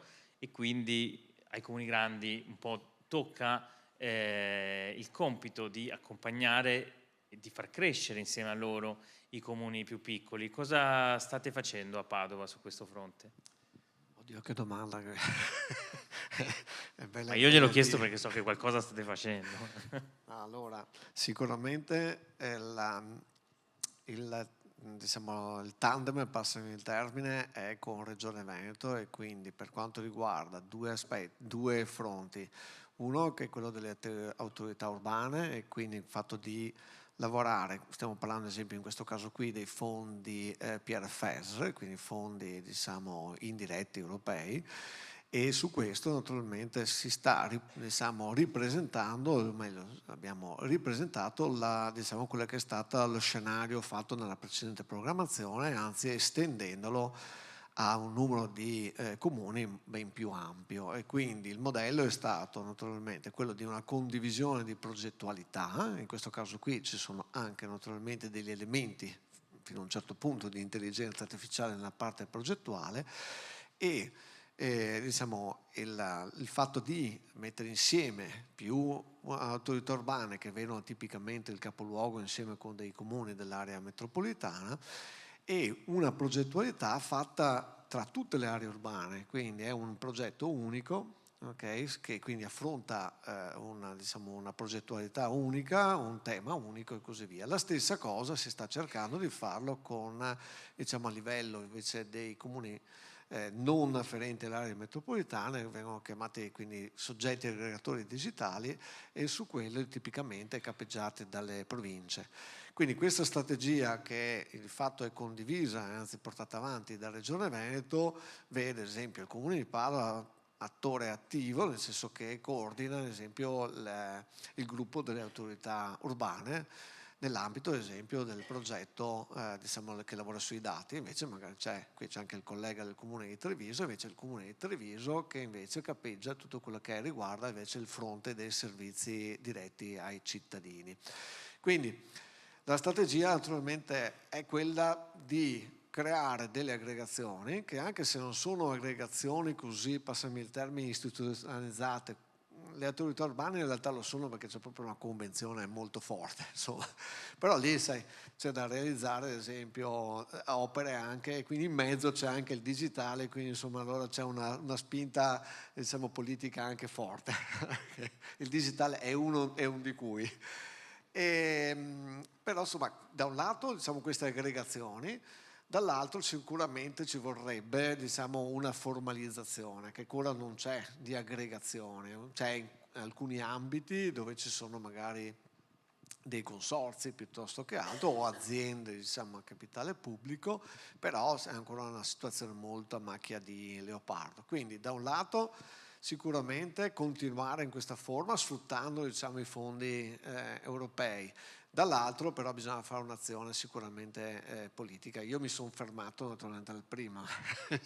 L'aspetto più tecnico è quello di favorire, anzi di partecipare attivamente in questa forma aggregativa, che vi ho citato prima, che è quello delle autorità urbane. Ma stiamo facilitando anche l'aspetto dei SAD insieme col collega della provincia, qua di Padova, anche su quello siamo dentro, siamo parte attiva come nella precedente programmazione. Dottor Marolla, il cambiamento, la trasformazione digitale, ma tutti i cambiamenti sono anche cambiamenti culturali e organizzativi dentro un'organizzazione. Lo sono sicuramente anche in un contesto come quello di un municipio, di un comune. E davanti a quali sfide vi trovate? Provo ad anticipare qualche risposta, ma sicuramente c'è un tema di competenze, sicuramente c'è un tema di attrattività. Allora, come guardate a queste sfide e in che modo si trova anche una soluzione, una via di uscita? Allora, per esempio nel caso della mia amministrazione, noi siamo partiti nel 2018 con la nomina dell'RTD, che sono io, e subito abbiamo individuato un ufficio per l'innovazione. È stato chiaro dall'inizio che tuttavia è necessaria una formazione capillare per riuscire a sfondare con questi argomenti, e qui cominciano un po' i dolori, nel senso che fare formazione in un ente locale ti scontri con tante problematiche. Una cosa che stiamo affrontando, che mi sembra stia dando buone risposte, è il syllabus, nel senso che abbiamo attivato in ritardo, ma l'abbiamo fatto, abbiamo attivato i profili dei dipendenti e abbiamo iniziato una formazione che su quella piattaforma è una formazione anche abbastanza veloce, snella, che ti consente insomma di fermarti, di riprenderla, ti consente anche di mappare quelli che sono i progressi e di cercare di capire, di setarare anche la formazione specifica. È vero che ti scontri con le attività di ogni giorno, insomma, no? Io sono un dirigente amministrativo, mi occupo dai servizi demografici alla cultura, ai servizi sociali, quindi è chiaro che un tema come questo probabilmente necessita di un maggiore impegno, però tant'è, queste sono le risorse, come dicevamo prima, noi siamo i più grandi dei piccoli, quindi dietro è solo peggio da un certo punto di vista, quindi torno a richiamare il ruolo importante che deve avere la Regione, secondo me, che sta facendo comunque che con le varie iniziative che ci sono in corso, secondo me ancora insistere da quel punto di vista. Insomma. Dottor Di Lena, qual è il suo punto di vista su questo? Sì, secondo me comunque per l'esperienza di questi anni abbiamo fatto molti passi in avanti, sia con il supporto della Regione, ma anche di Agid, del Dipartimento di Trasformazione Digitale, nella diffusione della cultura, nella predisposizione di standard che ci aiutano molto, perché poi un altro aspetto anche potenzialmente critico, soprattutto negli enti di più piccola dimensione demografica, è che tante volte si viene un po' avere un ruolo più piccolo, meno forte rispetto poi ai player, alle software house, che tendono anche a sfruttare, cioè, vediamo una delle opportunità degli ultimi anni, alla quale poi hanno potuto concorrere quasi tutte le amministrazioni, sono tutti progetti di PA digitale, quindi rivolti in maniera così capillare, con anche un sistema che rispetto ad altri progetti del PNRR non si rendicontavano con Regis, già questo tu dici benissimo, manco male. Hanno una loro contabilizzazione particolare, però hanno permesso veramente di avere una grandissima iniezione di liquidità in un settore che, come dicevo prima, deformazione del ragioniere, soffre un po' perché sono soldi che non si vedono, invece l'amministratore tenderebbe di più, mi perdonino gli amministratori presenti in sala, però tenderebbero di più a fare piazze, vie, strade, sagre, eccetera, eccetera, mentre invece l'investimento in formazione ma anche in infrastrutture digitali un po' si vede meno, anche se è quello che poi fa girare la macchina, il sistema linfatico circolatorio delle nostre organizzazioni. Per cui quella è stata una grandissima opportunità di crescita, di aggiornamento, di potenziamento dei servizi. Io vedo un po' anche però che soprattutto dove c'è poco potere contrattuale, arriva il commerciale, la software house di fiducia, ti appioppa il prodotto, fatalità, se hai il finanziamento di 30.000 euro costerà 28.900, IVA inclusa. Quindi lì va benissimo avere delle guide, avere il supporto dei comuni grandi, avere il supporto della regione, perché permettono di indirizzare, aiutino a aggregarci, a fare squadre, in modo che poi ci sia la diffusione della cultura. Sul fatto come diceva Alberto Corò, i piccoli magari non vedrebbero l'ora di darti le chiavi, dire fai tu l'RTD, si tolgono la patata. Per chi invece già lo è difficile accollarsi un ruolo in un comune di cui non sai nulla, non hai idea, dove potenzialmente ci sono grandi rischi, grandi criticità. Quindi sicuramente stare insieme, eventi come questi, diffondere la cultura permette di crescere. Magari non saremo tutti già pronti per l'intelligenza artificiale, però se abbiamo i pionieri poi pian piano gli altri ci seguiranno. Bene, allora fare squadra, lavorare tutti insieme con il supporto della Regione. Io voglio ringraziare tutti voi, voglio ringraziare i nostri due speaker che ci hanno ispirato poco fa, ringrazio tutte e tutti voi che avete partecipato a questo appuntamento. Sicuramente ce ne saranno altri, sarò felice di esserci se ne avrò l'opportunità. Vi ricordo che alle 18:30 in questa sala diamo il via ufficialmente agli Stati Generali delle Città Intelligenti con un appuntamento inaugurale premieremo un po' di buone pratiche in giro per l'Italia, e a seguire un brindisi aperto a tutti ci permetterà anche di chiacchierare, di approfondire ulteriormente. Intanto grazie alla Regione del Veneto, Agenda Digitale del Veneto, e alla prossima.